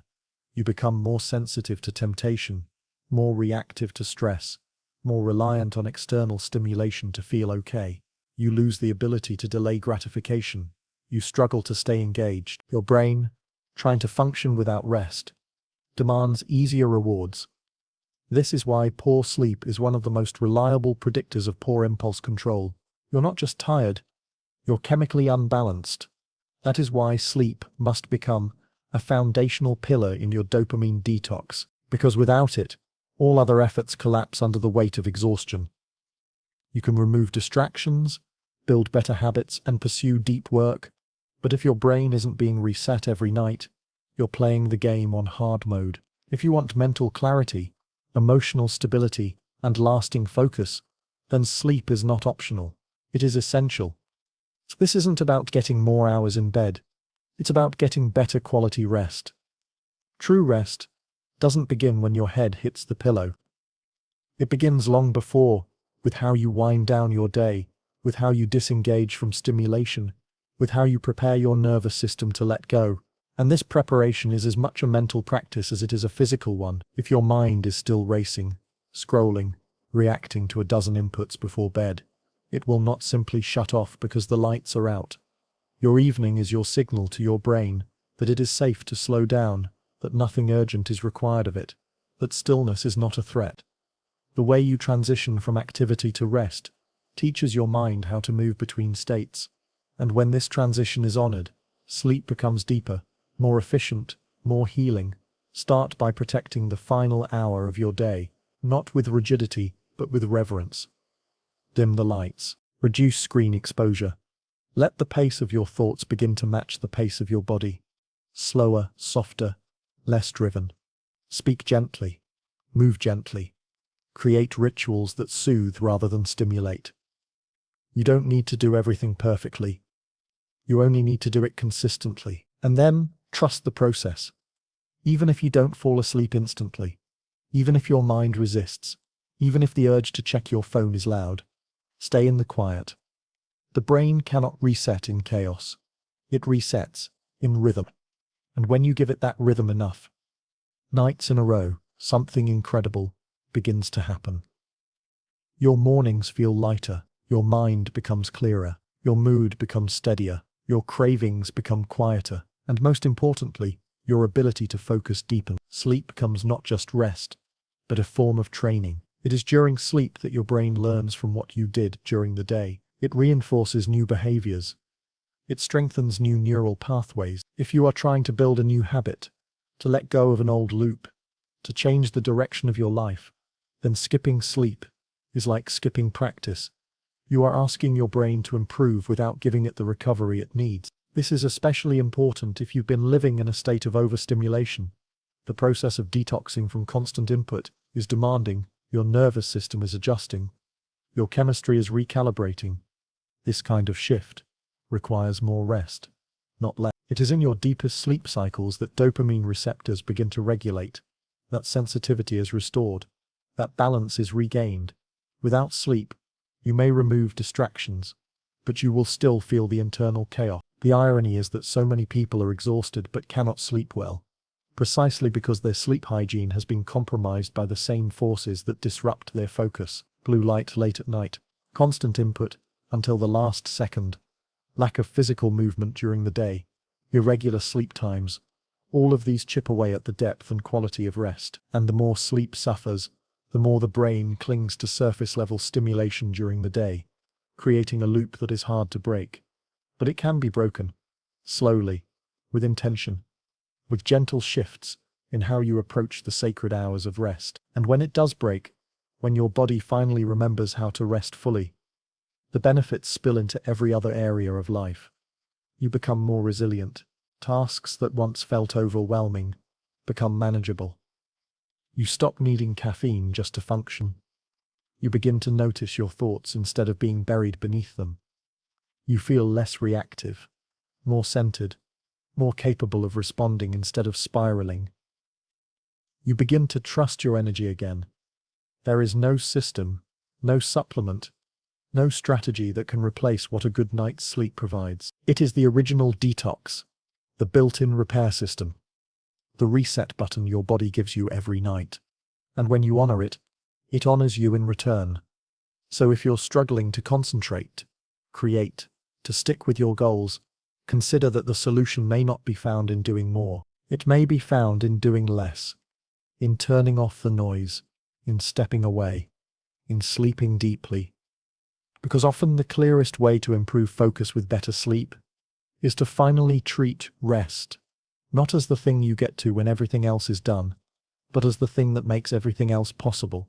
Let your sleep become your superpower, not as an escape, but as a return to rhythm, a return to clarity, a return to the version of you that is not surviving the day, but engaged with it, present in it, awake to it, not just during the hours of sunlight, but because of the way you rest in darkness. Sleep is not the absence of doing, it is the foundation of becoming. And tonight, when you close your eyes, remember, you are not falling behind, you are falling into alignment. Chapter 19. Movement and Mental Detox. The mind does not exist in isolation. It is not a detached entity floating somewhere above your body untouched by your posture, your breathing, your muscle tension, or your heartbeat. Every thought is housed within a physical vessel, and everything that happens in the body echoes in the brain. If your body is still and stagnant for too long, your mind slows in all the wrong ways. Not with peace but with heaviness. Not with reflection but with fatigue. The clarity you're looking for often isn't trapped in your head, It's waiting in your limbs, in your breath, in your spine. And until you begin to move again, that clarity will remain buried beneath restlessness and fog. Movement is more than just fitness. It is communication. It is how the body reminds the brain of who and what it is. When you move, you are signaling to your nervous system that you are not stuck, not frozen, not in threat mode. You are alive. You are safe. You are capable of action. In a world that constantly overwhelms the senses, movement is a return to rhythm, a way to recalibrate not just the muscles and joints, but the thoughts, the moods, the hormonal chemistry that underpins all your behavior. For most people, the decline in mental clarity doesn't come from a lack of intelligence or ambition. It comes from a buildup of internal noise. Sitting too long, consuming too much, overthinking, overplanning, never letting the body discharge the accumulated tension of modern life. Without regular movement, stress has no exit. It stays, it calcifies, it builds into chronic tightness, shallow breath, poor sleep, and an inability to focus. You try to fix the mind with more thinking, but the solution is not always found in your thoughts. Sometimes the solution is found in your feet, in your shoulders, in your spine, as it stretches after being still for too long. Movement reconnects the systems that overstimulation pulls apart. It bridges the gap between awareness and embodiment. You cannot detox from dopamine addiction fully if your body is trapped in a sedentary loop. The craving for novelty, the compulsion to scroll, the urge to check these impulses are amplified by stillness. They thrive in the absence of flow, but when the body is moving, especially with presence, those urges begin to fade. You feel them lose their grip, not because you've resisted them, but because you've replaced them with something real. The most powerful exercise for mental clarity is not the most intense one. It is not about chasing a physical goal or punishing yourself into motion. It is about listening to your body and giving it the movement it craves, not out of obligation but out of restoration. Walking without distractions, stretching without urgency, running or lifting or dancing, not to chase numbers, but to let the body express and release. You don't need a perfect routine. You need consistency, a rhythm, a sacred space carved into your day where you let the mind rest and the body take the lead, because something happens when you do this. Something quiet and often unnoticed at first. Your thoughts become softer. The noise in your head quiets. The pressure to fix everything dissolves. You stop rehearsing conversations. You stop checking. You stop spiraling. And suddenly, you are just here, moving through space, breathing with rhythm, alive in a way you forgot was possible. This isn't about becoming an athlete. It's about becoming grounded again. Movement is the most ancient form of medicine. It requires no equipment, no subscriptions, no technology, just your body and your willingness to use it.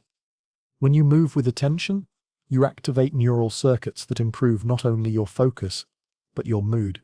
Your capacity to handle stress expands. Your ability to experience pleasure becomes less dependent on artificial inputs. You don't need to chase highs anymore. You begin to feel good just from being in your body, and this feeling carries over. After a session of mindful movement, you return to your work differently. Your mind is not racing. Your nervous system is not on edge.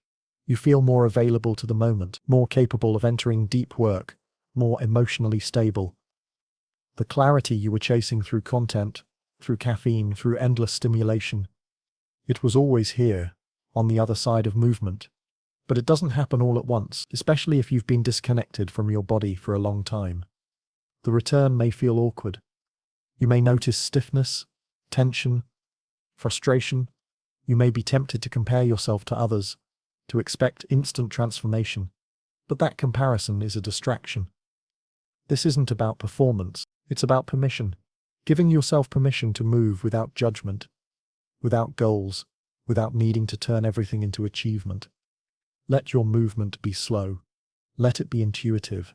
Let it be gentle, or powerful, or messy. What matters is not how far you go, but how present you are while going. This presence is what retrains the brain. This presence is what tells the dopamine system that you don't need a screen to feel alive. You just need to inhabit your body. This shift is subtle, but profound. You stop thinking about movement as something you should do, and start recognizing it as something you crave. Your body stops being a burden and becomes an ally. Your workouts stop being tasks and become rituals. You don't move to escape your life. You move to return to it.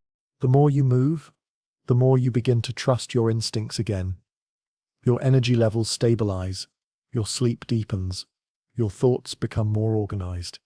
You find yourself less reactive, less desperate for quick stimulation, more able to stay with a task for longer periods. You stop needing distraction to feel engaged. You become naturally engaged through presence. That's the reward movement gives you. Not just a better body, but a better brain. In this new rhythm, everything begins to align.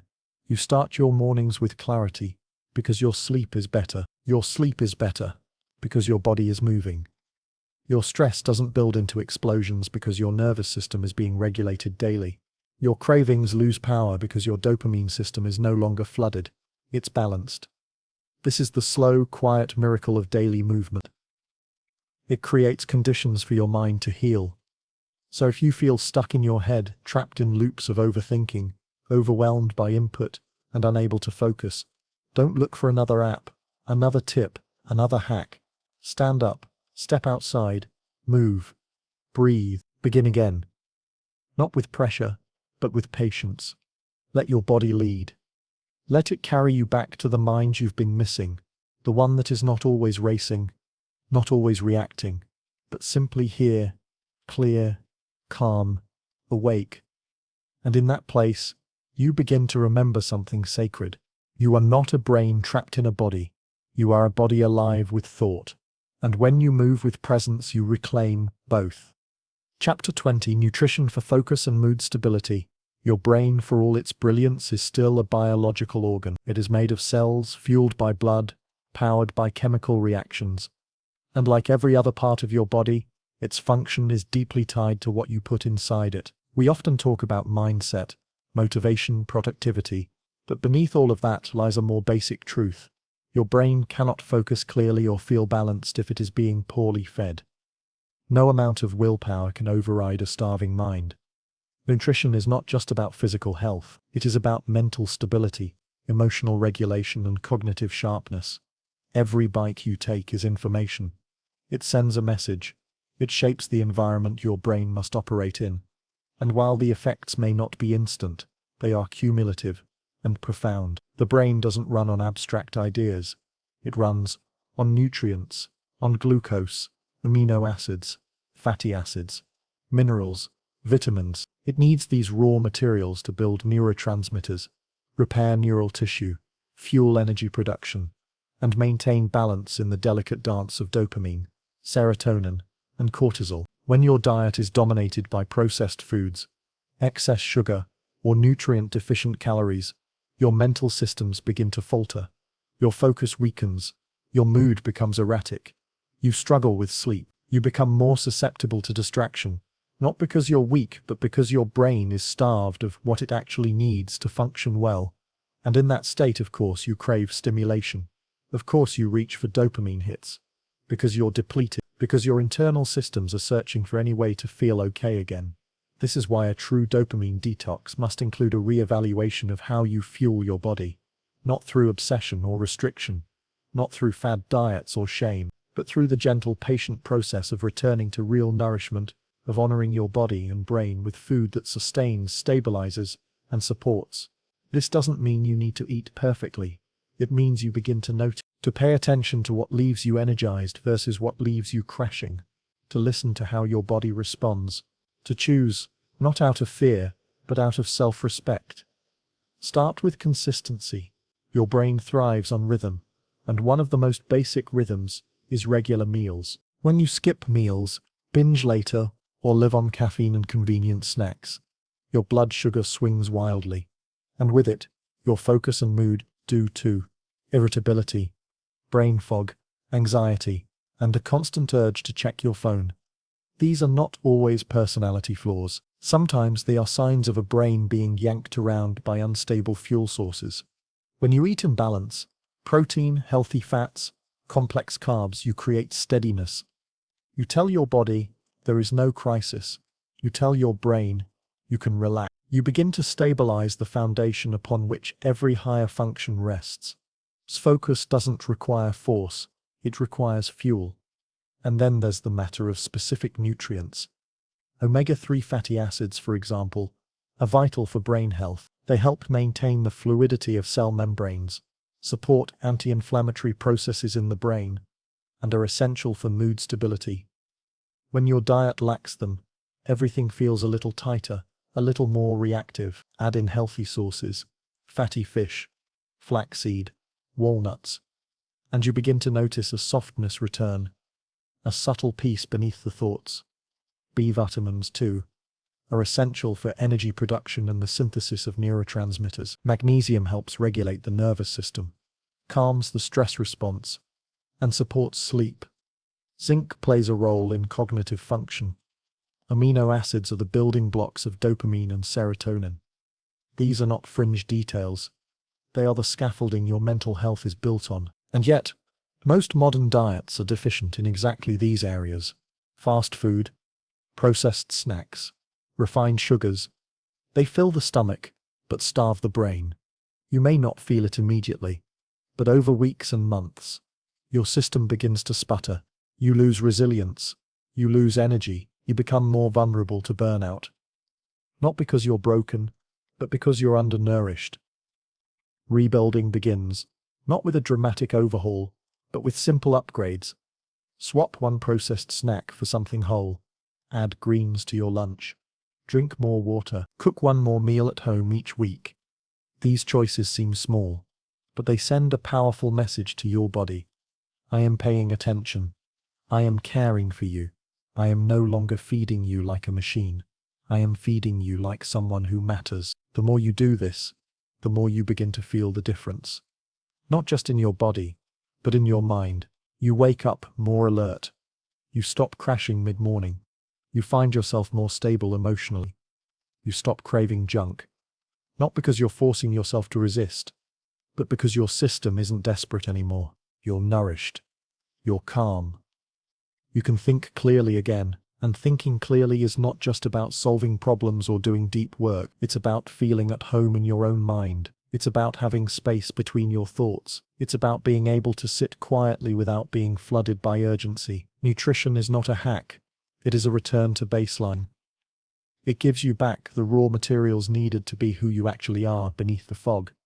You'll still face distraction. You'll still have hard days. But when your body is stable, your brain is no longer reacting to every little thing as a crisis. You become more resilient, less easily swayed, more capable of sticking with something hard. And over time, that focus becomes your superpower, not because you white-knuckled your way through, but because you supported the biology that makes focus possible. This is the forgotten piece of performance. You are not separate from what you consume. Your fuel becomes your function. Your clarity begins in your cells. And the more you honor this, the more you begin to experience what true mental presence actually feels like. Not hyper, not stimulated, but steady, clear, awake. The best nutrition for brain health is not complicated. It is food that looks like food. It grows from the ground, swims in clean waters, walks on the earth, or comes from a plant that hasn't been pulverized into powder and dyed a bright color. It is meals that take time, even if just a little. It is flavors that satisfy slowly. It is habits that feel boring at first and sacred later. You may not get it right every time. You may fall into old patterns, but the goal is not perfection. The goal is presence, to be awake enough to notice what you're doing, to be kind enough to adjust, to know that every choice is a chance to come back into alignment. When you feed your body with care, you heal your mind with consistency. You stop swinging between extremes. You stop chasing energy. You stop needing hacks and start building habits. And in those habits, you begin to find the version of yourself that doesn't just survive the day, but engages with it. The version that no longer runs on fumes, but on fuel. The version that no longer needs constant stimulation to feel alive. Because when your brain is nourished, everything else becomes possible. Focus, discipline, deep work, emotional peace. You stop fighting your biology. You start aligning with it. And that is when true clarity begins. Not in the moment of willpower, but in the meal before it. Not in the task itself, but in the system that made that task possible. Focus is not an accident. It is a product of care, and you are worth that care. Chapter 21. Mastering Boredom, Your Greatest Ally. There's a moment that creeps in during every dopamine detox. Silent, creeping discomfort that sits just beneath the surface of your skin. It doesn't scream, it doesn't shout, but it lingers. It is the absence of stimulation, the void left behind when the scrolling stops, the background noise goes silent, and you are left with only yourself. This moment is boredom. And for most people today, boredom feels unbearable. We live in a world built to eliminate it. Every idle second is filled before it can stretch. Waiting in line. Out comes the phone. Elevator ride. Refresher feed. Commercial break. Skip it entirely. Even walking to the kitchen, you might play a podcast, check a notification, or glance at a screen. There is rarely a pause that isn't packed. And yet, with all our clever solutions to kill boredom, something else is dying too. Our ability to think deeply. Boredom, far from being an enemy, is actually the threshold to creativity, insight, and focused work. It is the silence that allows your thoughts to gather. It is the quiet that lets hidden ideas surface. But we've trained ourselves to avoid it at all costs. We associate it with discomfort, with lack, with laziness, and so we flee it. But in doing so, we flee one of our brain's most important states. Restful awareness, the mental space in which we are no longer reacting to input, but are simply present enough to observe, reflect, and imagine. The truth is, if you cannot sit in boredom without panic, you are not free. You are tethered to stimulation. You are a slave to novelty. And the path back to sovereignty over your own mind begins with reclaiming boredom, not as a failure of attention, but as its foundation. This means learning to stay in that empty moment, not with judgment, but with curiosity, to sit in stillness and listen, not to a device, but to yourself. When you remove easy dopamine, the first thing that rises is not clarity, it's discomfort. Your brain, conditioned by years of instant gratification, begins to twitch. It searches for distraction. It invents reasons to check something. It floods you with restlessness. But this is not danger. This is detox. This is your mind, remembering how to be still.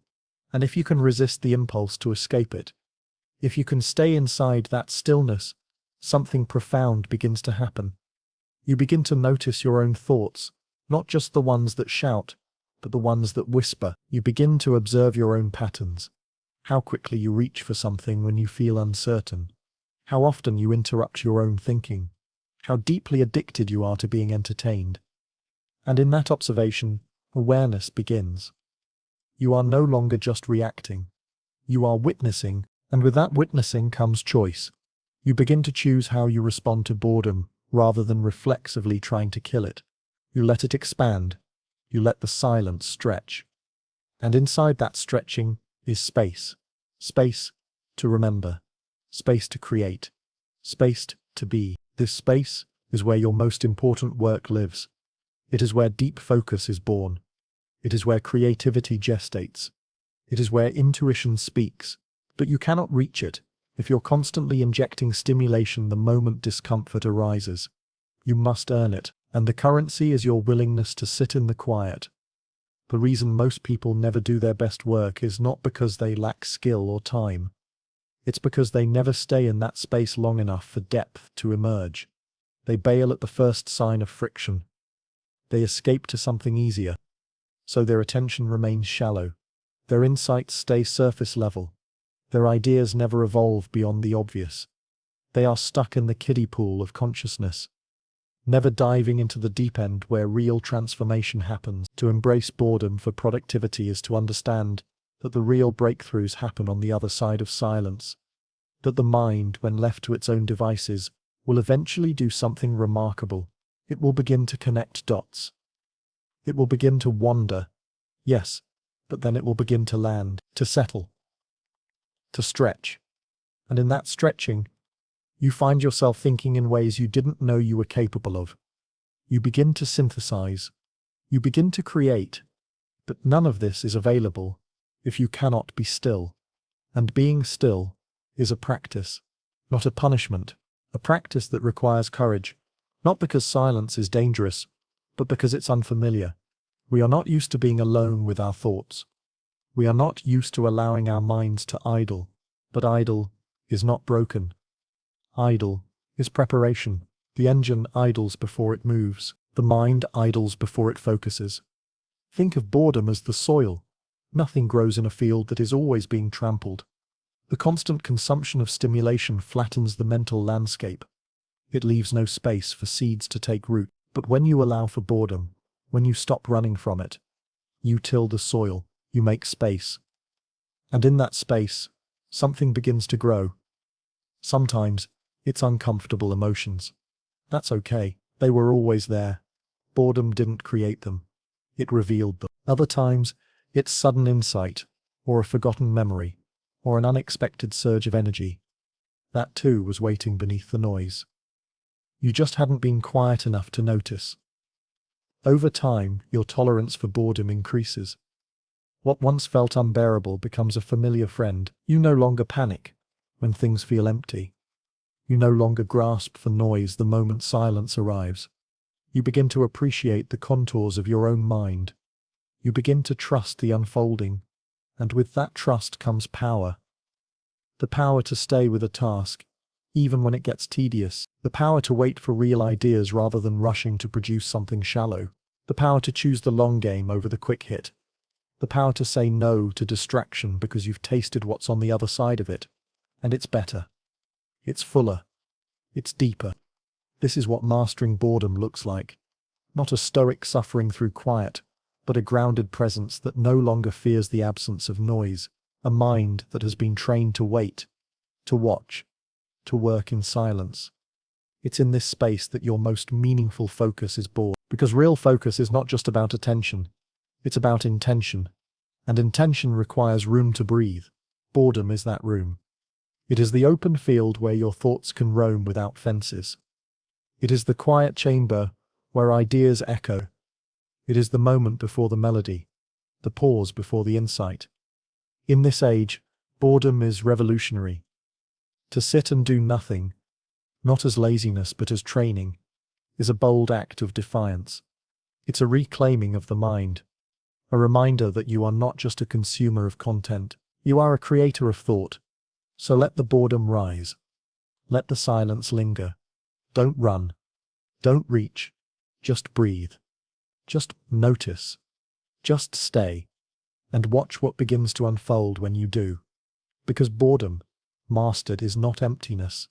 It is readiness. It is the state from which your best ideas, your deepest focus, and your truest self begin to emerge. Chapter 22. Rebuilding your attention span. There's a particular kind of frustration that sets in when you begin a task, full of resolve and intention, only to find yourself drifting, minutes later, to something else. A ping, a thought, a reflexive urge to check, and before you realize it, you've left the page, the project, the purpose. Again, this loop, repeated daily, isn't just frustrating, it's disheartening. It begins to erode your trust in yourself. You start wondering if something's wrong with you. If maybe you just weren't built for focus. But the truth is simpler and far more hopeful. Your attention span isn't broken, it's out of practice. And like any skill that's been neglected, it needs not punishment, but training. Because attention is not static. It's not something you either have or don't. It's fluid, adaptable, responsive. What you repeat, you reinforce. What you give your attention to teaches your brain what to prioritize. And in a world built to fragment focus, you must become the one who gathers it again. Rebuilding your attention span is not a heroic act done in a single day. It is a patient, persistent return to presence. It is a process of re-establishing a relationship with your own mind, one that has been strained by years of interruption, overstimulation, and divided effort. And at the center of this process is the willingness to be with a single thing for longer than feels comfortable, until that discomfort gives way to clarity. Most people don't lose focus because they're lazy or undisciplined. They lose focus because their brains have been trained by repetition to expect novelty. Every swipe, every scroll, every quick jump from task to task reinforces the idea that something more interesting is always around the corner, and the brain, doing what it does best, adapts. It starts seeking, it starts scanning. It becomes allergic to stillness. Not because it prefers chaos, but because it's been programmed to equate stillness with boredom, and boredom with threat. This is the result of design, not failure. The platforms you use, the notifications you receive, the endless stream of microstimulation, they've conditioned your attention to be brief, shallow, fragmented. You didn't ask for this training, but you've been enrolled in it every day for years. And now, if you want to do deep work, meaningful work, focused work, you must unlearn what the world has taught you. You must retrain your brain for focus. This retraining does not begin with force. It begins with awareness. Pay attention to when your attention leaves. Notice what triggers the pull away. Is it discomfort, uncertainty, an urge for escape? That moment when you're just about to switch tabs, or reach for your phone, or give up on the task, that is the moment of transformation.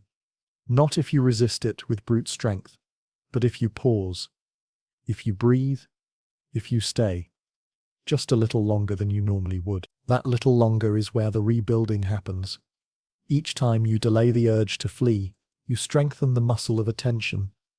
You prove to your brain that discomfort is not danger, that focus is not punishment, that staying is not suffering. Over time, those moments add up. What was once impossible becomes normal. What was once unbearable becomes second nature. Set boundaries around your focus. Not rigid rules, but compassionate containers. When you sit down to work, remove the noise, close the tabs, silence the notifications, put the phone out of reach. Let the environment match your intention. You're not trying to become a monk. You're simply trying to protect the most valuable resource you have, uninterrupted thought. And then commit, not to 8 hours of perfect concentration, but to one focused session at a time.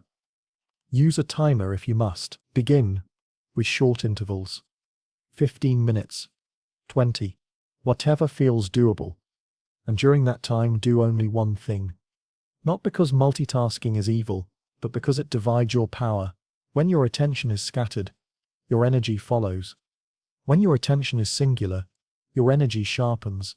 Don't expect flow immediately. Flow is a reward, not a starting point. At first, focus may feel clunky, awkward, forced. That's normal. Stay with it. Let your mind remember what it means to follow a thought all the way through.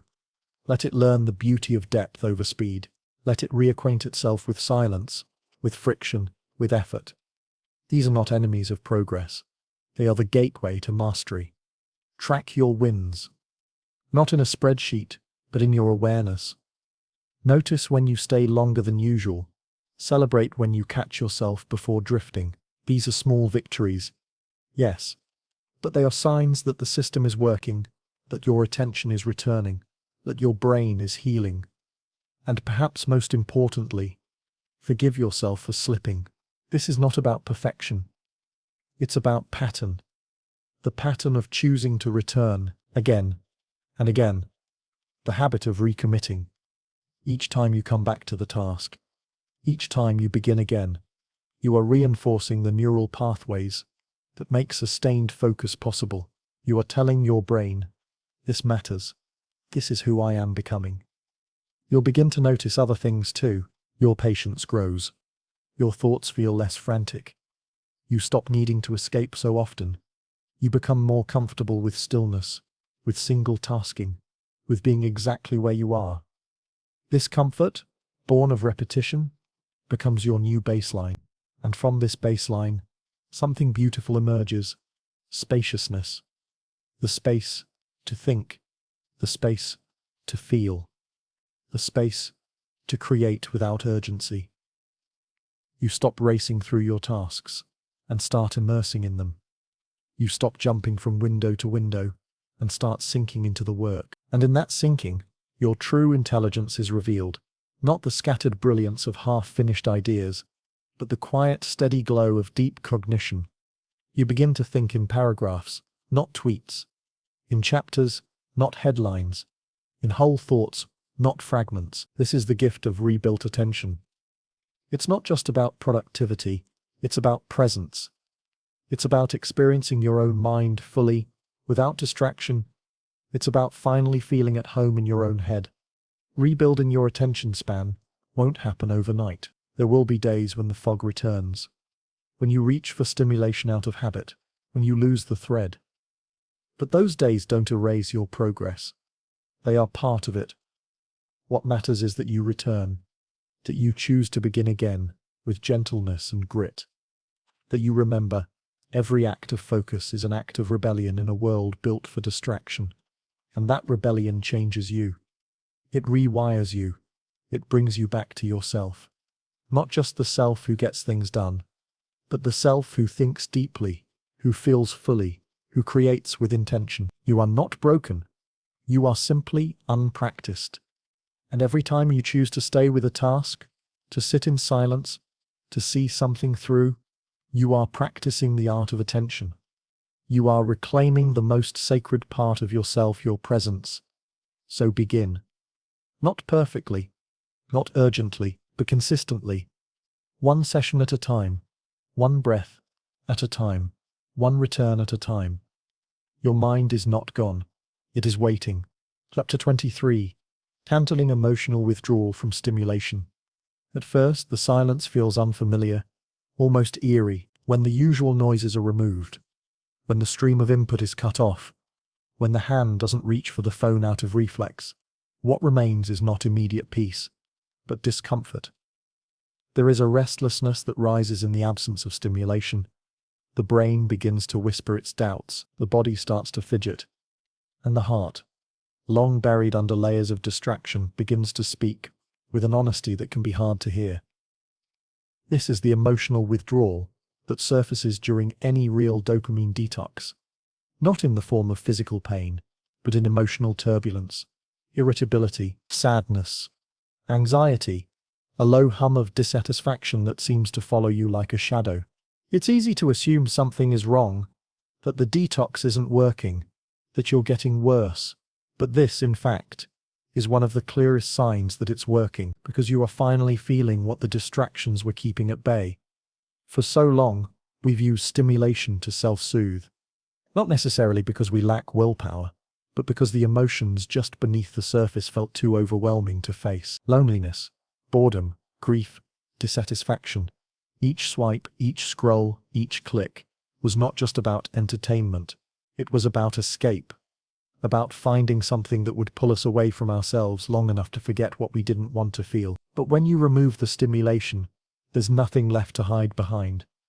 The mental noise lowers, and what you start to notice isn't always pleasant. That's because the dopamine detox strips away the armor. It leaves you bare, raw, honest. You start to see the emotions you've been suppressing, the longings you've ignored, the discomfort that was always there, just under the glow of the screen. This is the place most people turn back. The withdrawal is too much.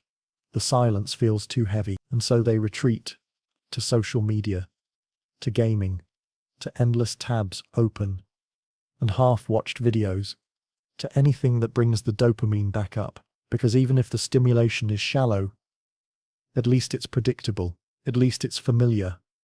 But familiar doesn't mean safe. It means stagnant. You cannot heal what you constantly numb. You cannot change what you refuse to face.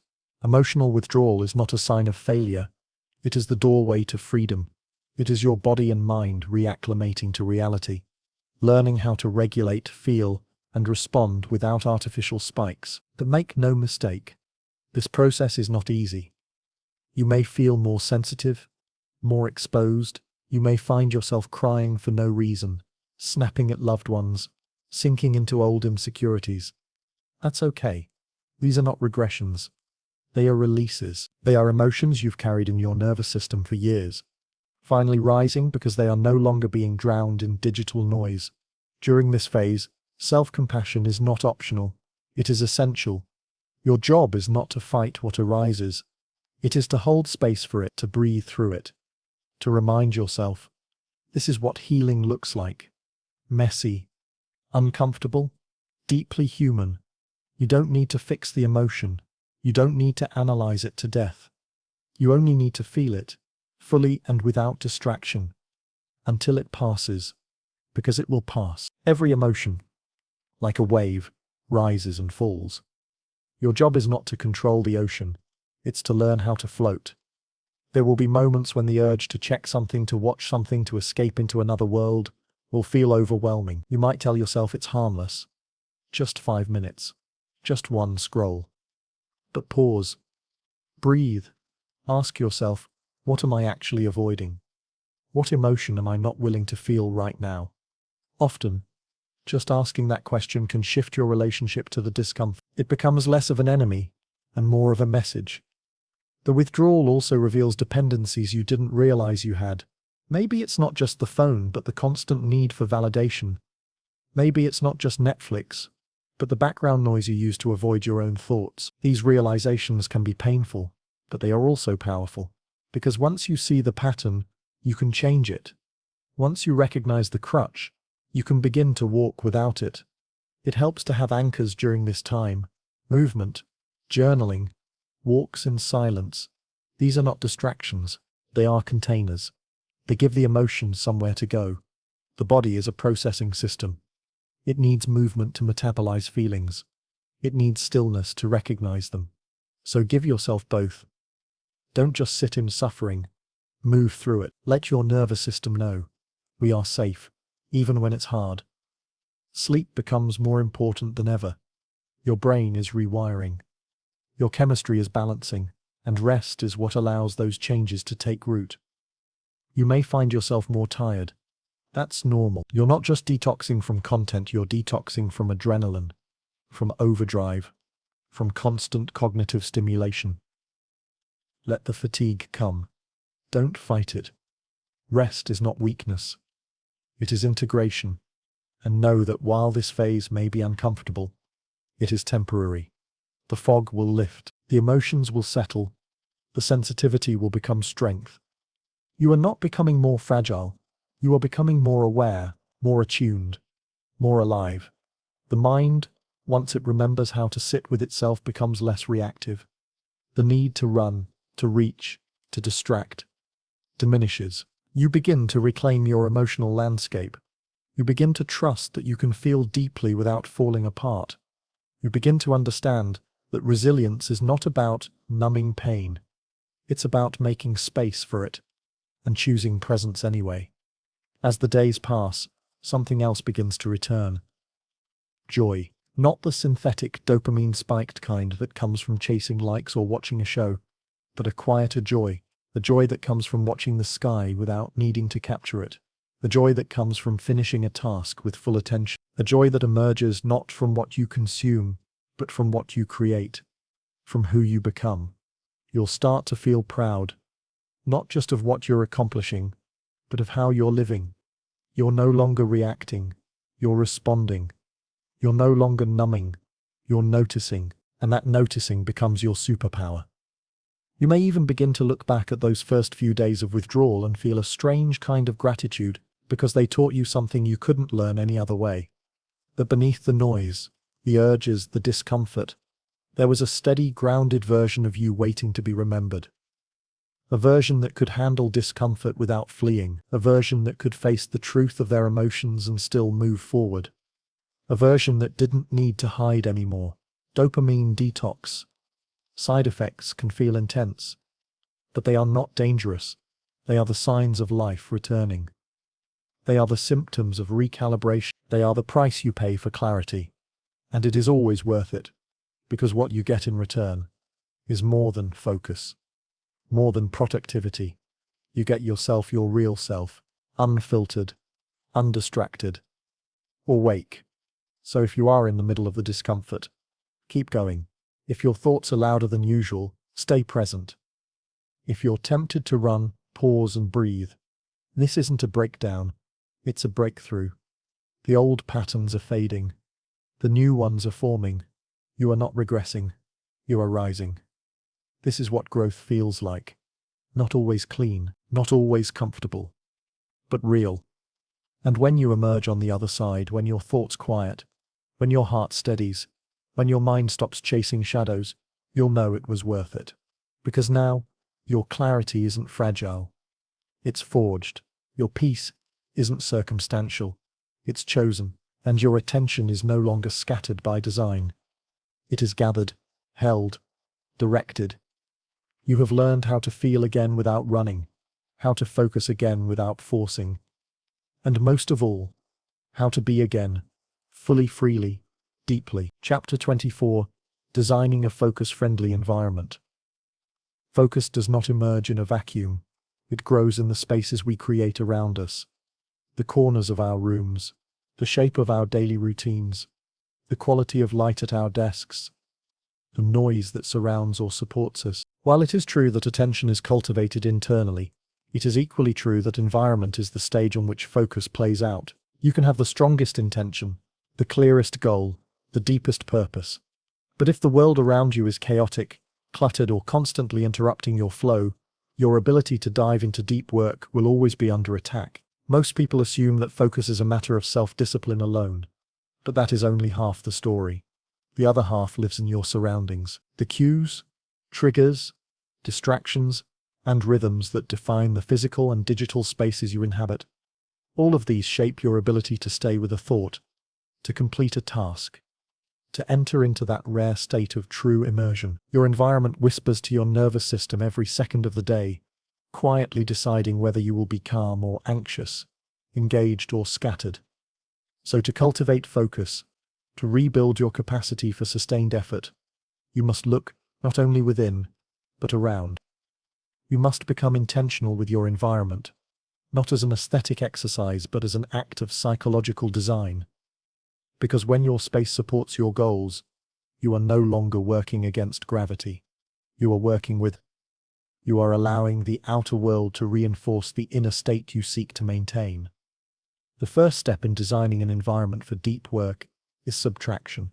Remove what does not serve your focus. Clutter on your desk, open tabs that beg for clicks, notifications that arrive uninvited, objects that remind you of unrelated tasks. All of these become friction, not because they are inherently bad, but because they fragment your attention through micro-decisions. Should I answer that? Should I move this? Should I check that? Every question drains energy. Every decision, no matter how small, pulls from the limited pool of your willpower. So simplify, not to the point of sterility, but to the point of clarity.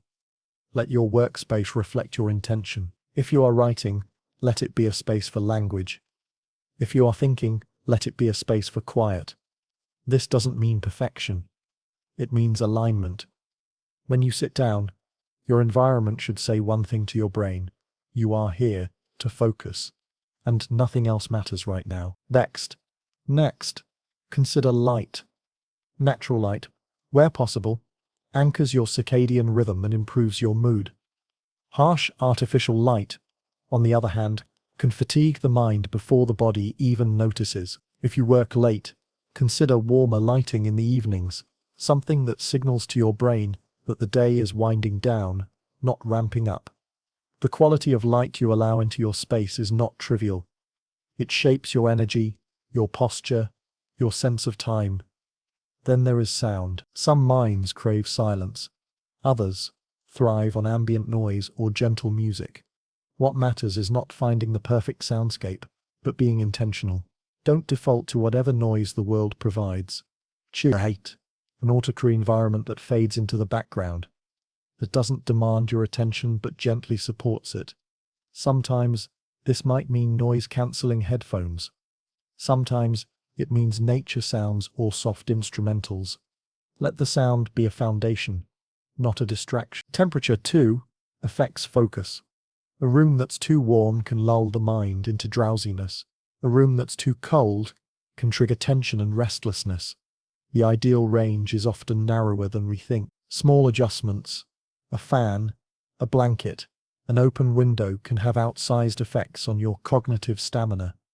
When your body is comfortable, your mind is free to wander in the ways that matter. Beyond the senses, there is the matter of structure. The boundaries you place around your work time are as important as the work itself. Do not treat focus like something you must squeeze in between obligations. Carve out time for it. Protect it. Communicate to those around you that these windows are sacred. Even if it's only 30 minutes, let it be known during this time, I am unavailable. Not because you are selfish, but because you are honoring your craft. Create rituals around your deep work. Light a candle. Put your phone in a drawer. Play the same music each time. These signals, repeated, become cues for your brain. They say, it's time to go deep. Over time, they shorten the ramp-up period. Your mind enters focus more quickly, more smoothly, because it knows what to expect, because it has been trained. If you work from home, boundaries become even more essential. It's easy for the lines between work and rest to blur, for every space to become multi-purpose. But multi-purpose environments often produce fragmented attention. If possible, create separate zones. A corner for thinking, a chair for reading, a desk for creating. Let each space hold a single purpose. This clarity reduces decision fatigue and increases your sense of control. Digital environments must be treated with the same care. Your desktop, your browser, your app layout. These are not neutral. They are interfaces that either support or sabotage your goals. Remove shortcuts that tempt. Organize files in a way that makes sense to your brain. Use full screen modes to eliminate visual noise. Consider tools that block distracting sites during focus windows. These changes may seem small, but they are cumulative. Each one buys back a sliver of your attention. Each one reduces the energy wasted on resisting temptation. It's easy to underestimate the power of environment, because it works in the background.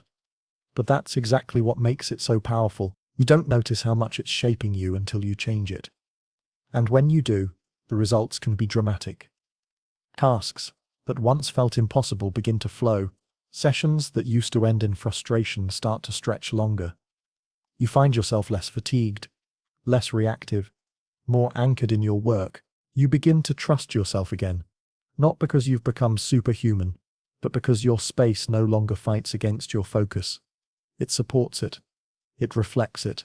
It honors it. And this has a ripple effect. When you begin to live in spaces that match your intentions, your identity shifts. You stop seeing yourself as someone who struggles to concentrate. You start seeing yourself as someone who creates conditions for excellence. That shift is subtle, but foundational. Because identity shapes behavior. And behavior, repeated, becomes habit. Designing your environment is not about control, it's about coherence. When your outer world aligns with your inner values, your actions require less effort. Your attention flows with less resistance. Your goals feel more attainable, because you are no longer asking your brain to fight its surroundings. You are inviting it into harmony. So look around. What does your environment say about your priorities? Does it speak of focus? Or of distraction, of presence, or of panic? You don't need to change everything overnight. Begin with one corner, one drawer, one morning routine. Each adjustment is a declaration. I am designing my life for clarity, and in that clarity, deep work becomes less elusive. It becomes normal, expected, welcome, because your space has become an ally, and in that alliance, your attention begins to bloom. This is the quiet revolution of the dopamine detox. It's not just about what you remove, it's about what you rebuild. And the environment you choose to work in will either reinforce your transformation or erode it. Choose wisely, design intentionally, and let the spaces you occupy become reflections of the focus you are reclaiming. Chapter 25. Becoming the architect of your mental world. There comes a moment, often late in the process, where the detox stops feeling like a challenge and begins to feel like a return. A quiet settling, a clearing of fog, a slow reintroduction to the truth of who you are beneath all the noise. At first, the absence of stimulation feels like deprivation, but with time, it becomes sanctuary. You are no longer starving your mind. You are feeding it properly. You are no longer denying yourself pleasure. You are redefining it. And it is in this final stage that something extraordinary happens.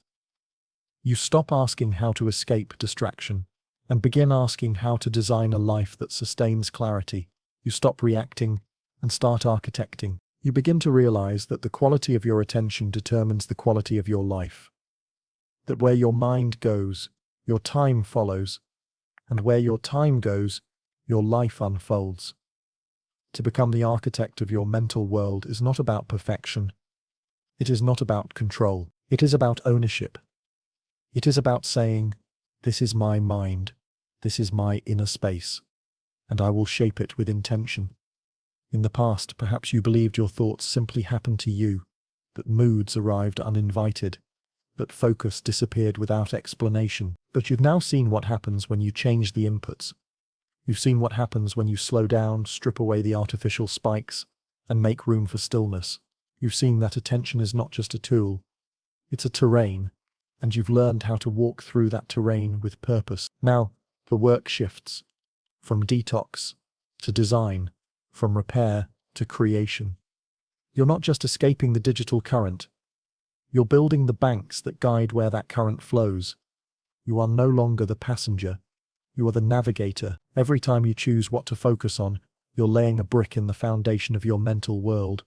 Every time you say no to shallow input and yes to depth, you're building the structure that will hold your thoughts.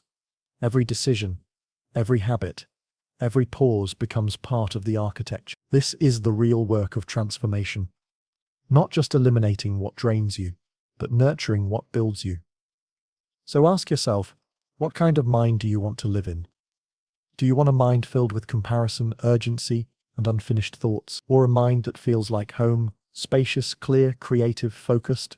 Do you want a mind that is always reacting, or one that responds from a deep well of grounded presence? You get to choose, not all at once, but moment by moment, choice by choice, thought by thought. That is the power you hold now. The power to create mental habits, as intentional as the physical ones. The power to curate, not just your newsfeed, but your internal dialogue. The power to shape your inner world the same way an artist shapes clay, slowly, patiently, lovingly. You've seen how fragile attention can be. You've also seen how resilient it becomes when treated with care. Now, it's about sustaining that care. It's about designing systems, routines, and environments that protect what you've reclaimed. Protect your mornings. Let them be slow, sacred, unhurried. Start the day on your terms, not in response to someone else's urgency. Let the first voice you hear be your own, or God's, not the algorithms. Protect your evenings. Let them wind down. Let the mind close gently. Let the body rest without being pulled into stimulation. Let your sleep become a sacred reset, not a crash after overstimulation. Protect your creative time. Build fences around it. Give it a home on your calendar. Defend it fiercely, not because you have to be productive all the time, but because creation is how you commune with what's most alive inside you. Protect your boundaries. Say no with love. Say yes with clarity. Say nothing when silence serves you best. You don't owe your attention to everyone. Your focus is sacred. Guard it. And perhaps most importantly, protect your relationship with boredom. Let it remain in your life as a friend. Let it remind you that silence is not empty. It is full of unseen roots and quiet revelations. The more comfortable you become with it, the more power you reclaim. This is the architecture of a focused life, one built not on hacks or willpower alone, but on reverence for time, for attention, for the mind itself. You've also come to understand that detoxing is not an endpoint. It is a rhythm, like cleaning a home. It must be done regularly, gently, consistently. You will slip, sometimes. That's okay. Slipping is not the same as returning to chaos. What matters is that you recognize it, that you reset with grace, that you begin again, not with shame, but with wisdom, because each cycle makes you stronger. Each detox refines your attention further. Each return to stillness reminds you of the difference between being busy and being alive. You don't need to fear distraction. You just need to recognize it. You don't need to eliminate all stimulation. You just need to be its master, not its servant. What you've created now is not a temporary retreat. It's a new baseline.